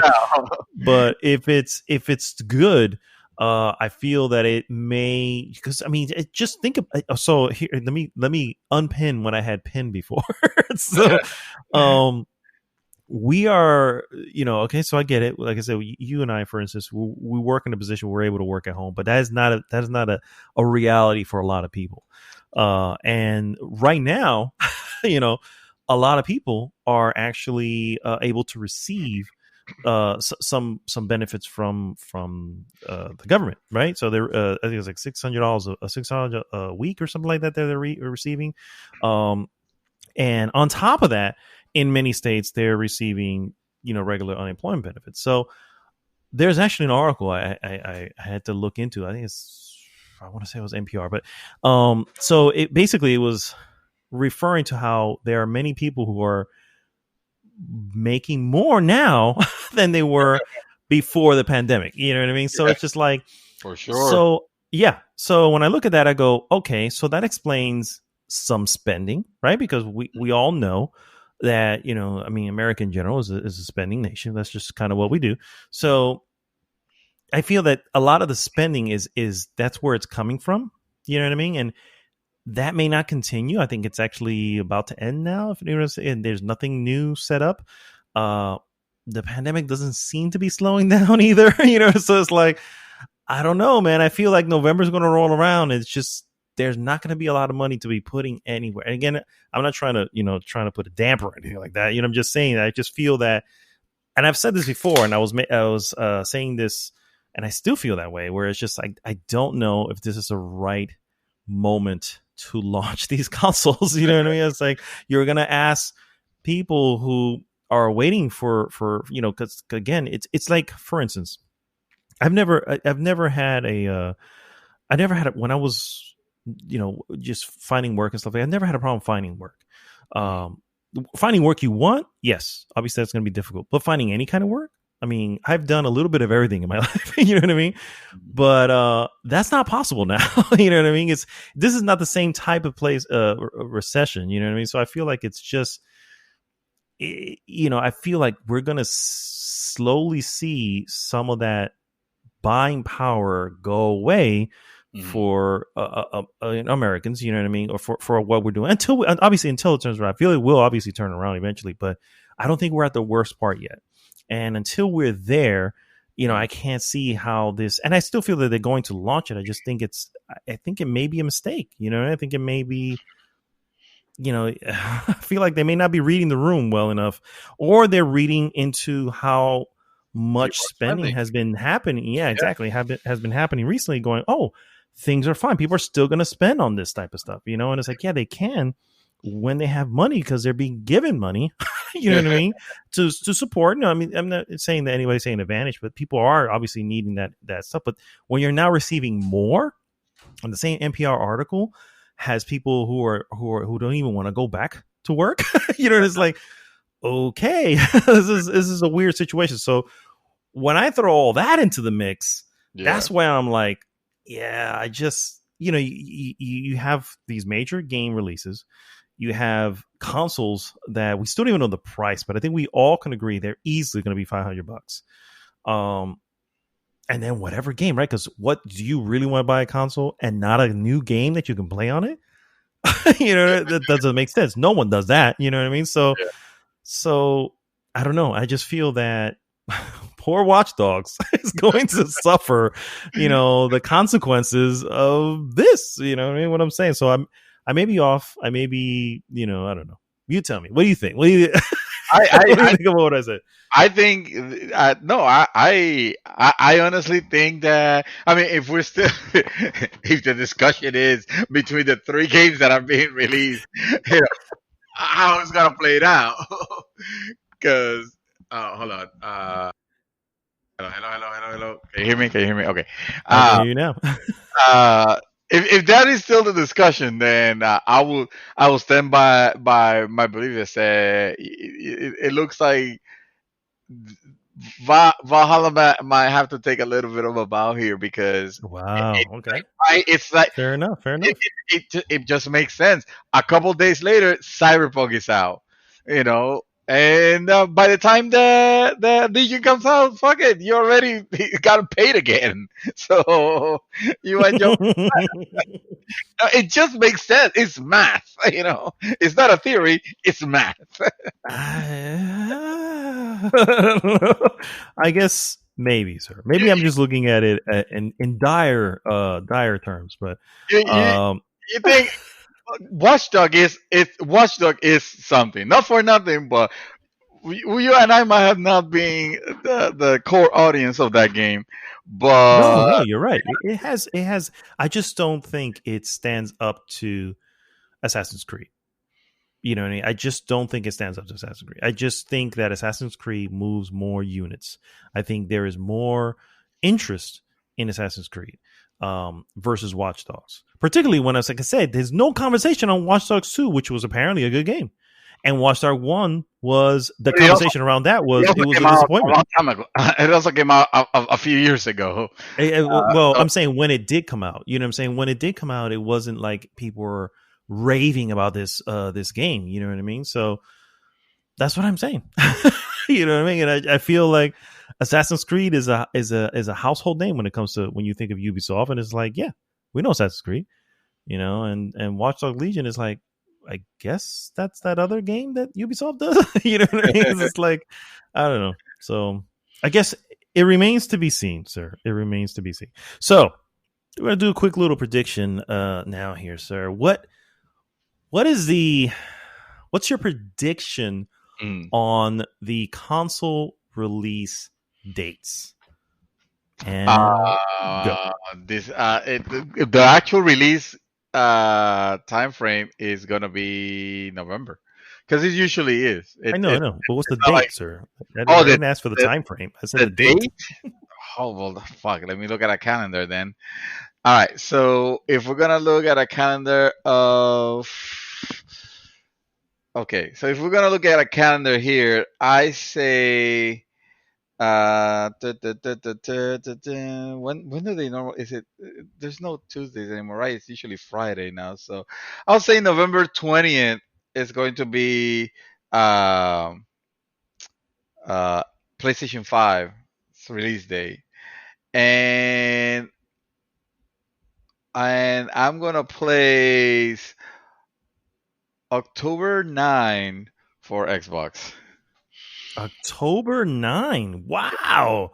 Okay. That's that is not far. That's pretty close. Yeah, exactly. Okay. All the more reason Microsoft needs to fucking start talking. They need a head start. Oh yeah. Their title, I mean, their console is about to release, and they still don't have it. October 9th, guys. October 9th. That is literally almost just a month away. I mean, it by August. No, that's 2 months. 2 months. October 9th. Sorry, 2 months. Yeah. So yeah, almost 2 months away. Okay. Wow. Yeah. That's happening. All right. So we got November 20th. Writing it down. Yeah. Write it down. Yeah. Mark it in stone. November 20th for the PlayStation 5 and October 9th. Okay. I will see your well, I don't know if this is raising it, but whatever. November 6th is going to be the PlayStation 4 console launch. Well, you already lost, because PlayStation 4 was released in 2013. Huh? You said PlayStation 5. Sorry. Come on, man. I already fucked up. Yeah. Sorry. Apologies. PlayStation 5, the next gen, guys. The next gen Sony console. November 6th, I believe, will be said date. November 6th? And that's too early. You already fucked up. Okay, fair enough. And I'm going to actually back your play up and say that November 20th will be the Xbox Series X release. What the hell are you smoking? Xbox is not going to release after the PlayStation 5. Come on, man. I'm going to give you another chance. Go ahead. Put those dates again. Let's try this again. Come on, man. Nope. That's what I'm going with, sir. So your prediction, if I'm here, is I mean, fuck the dates at this point. Your prediction is the PlayStation 5 is going to release before before the Xbox Series X.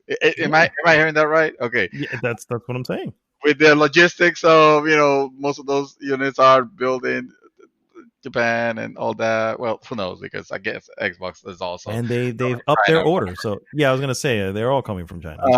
That is. You definitely like to make it fun. You know what happens when you make this fun bets, right? Well, first off, you learned your lesson by now. How many horrible things do you need to play? You're probably right, but even a broken clock is right twice a day, sir. so we're gonna go with that. Wow. Yes. November 6th, PlayStation 5. November 20th, Xbox Series X. Okay. Cuckoo.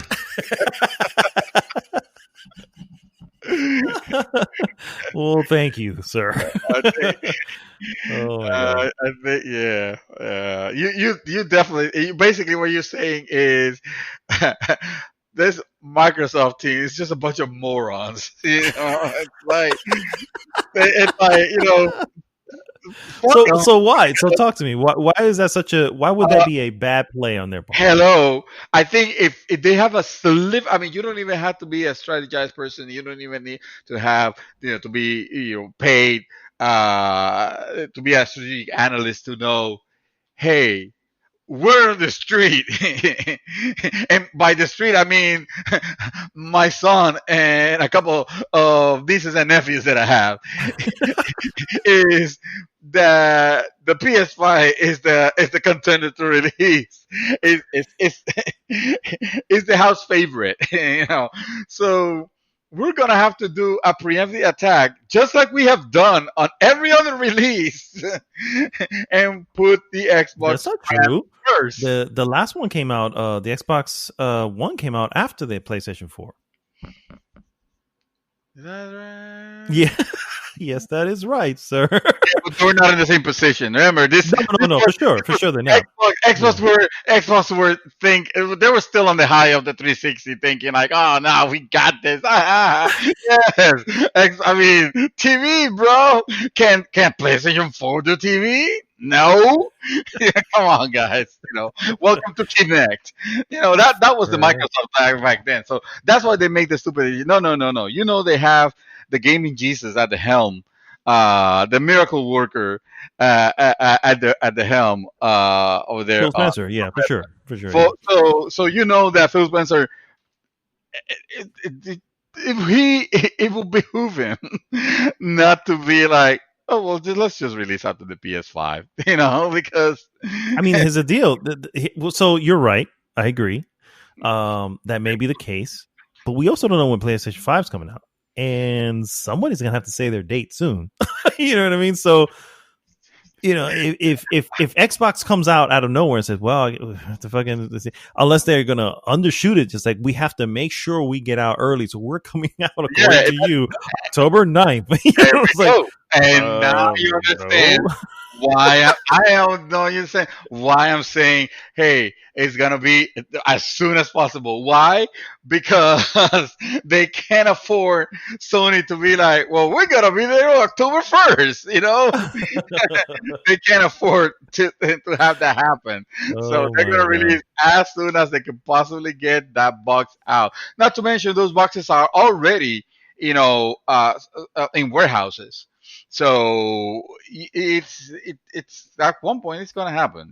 They can say, okay, go ahead. Once they finalize, the final touches on the 1.0 version of the operating system of the software, of the Mm-hmm. Xbox Fair launcher or enough. whatever. So All right. wow, okay, Interesting talk, sir.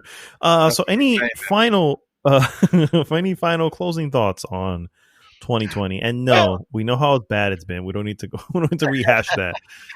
no, well, no, fuck 2020. For all intents and purposes, the worst year, Oh my god. in humanity. Well, that's not true. But the worst year of my generation.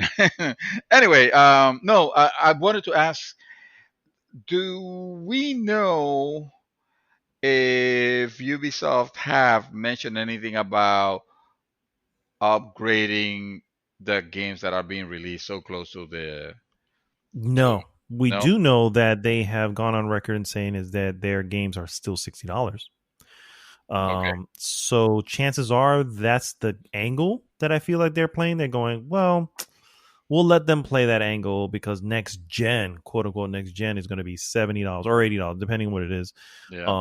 I mean, We only sorry, no, heard it's one. gonna be $60, but it's The gonna stay at 60. the oh, you feel it's going to stay at 60? For sure. Yeah, take two is gonna be taking one, and they're I gonna be like, "Oh, just kidding, guys. I was just bluffing. I just wanted to see what you guys will say. yeah. $60 is what it is. Okay. We'll see. We'll see. I still feel that the line has to move, and I think that was honestly, it's already out. They're like, hey, it is what it is. It's going to be 70. It's at this point, people are like, if it's a game that they want, and why I think that some other games may actually be more is because the game they chose to announce that was NBA 2K or something like that, which is a yearly game. One of those annualized games. Like you don't even need to raise the price on that, because it's a guaranteed sell. People who bought last year's are going to buy this year. So, but anyway, my point is that the Ubisoft has gone on record saying it's going to be $60. So chances are, no,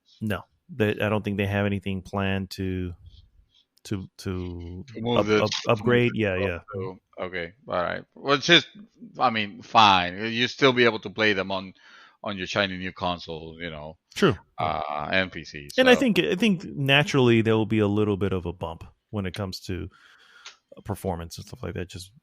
Just being on the new more powerful console. So yeah, we'll have depends. We'll see. yeah. I mean, it is Ubisoft. They can fuck it up. So Yeah, they can end up playing worse on a new console. Oh shit! Isn't that what happened to original Watch? Anyway, I Yeah. have to go. Well, let's not beat that dead horse. All right, guys. Well, appreciate you guys for tuning in. One more week with us, and please, as always, go to goodgame.rocks, join the conversation there, and of course, like, subscribe, share the podcast with everyone. This is Mad Dog signing off this week, saying, "Wear your masks." Exactly. You're a superhero. You don't want to be found out who you are. Wear your fucking mask, just like every Yeah, other exactly. superhero. Yeah. Be a hero. Put your goddamn mask on. I'm still angry that sometimes I'll be talking to like my neighbor, and I love my neighbor. He's awesome and stuff like that. But I'm still a little worried because I mean he works. I don't know where he's been. I don't know. This thing in Florida is no joke. I actually found out recently that I do have the family members They that have it. yeah, they have it. I haven't seen them in forever. I haven't gone there in months. So I'm not particularly worried about my household, but I am worried about my Yeah, family. yeah, of course, yeah. So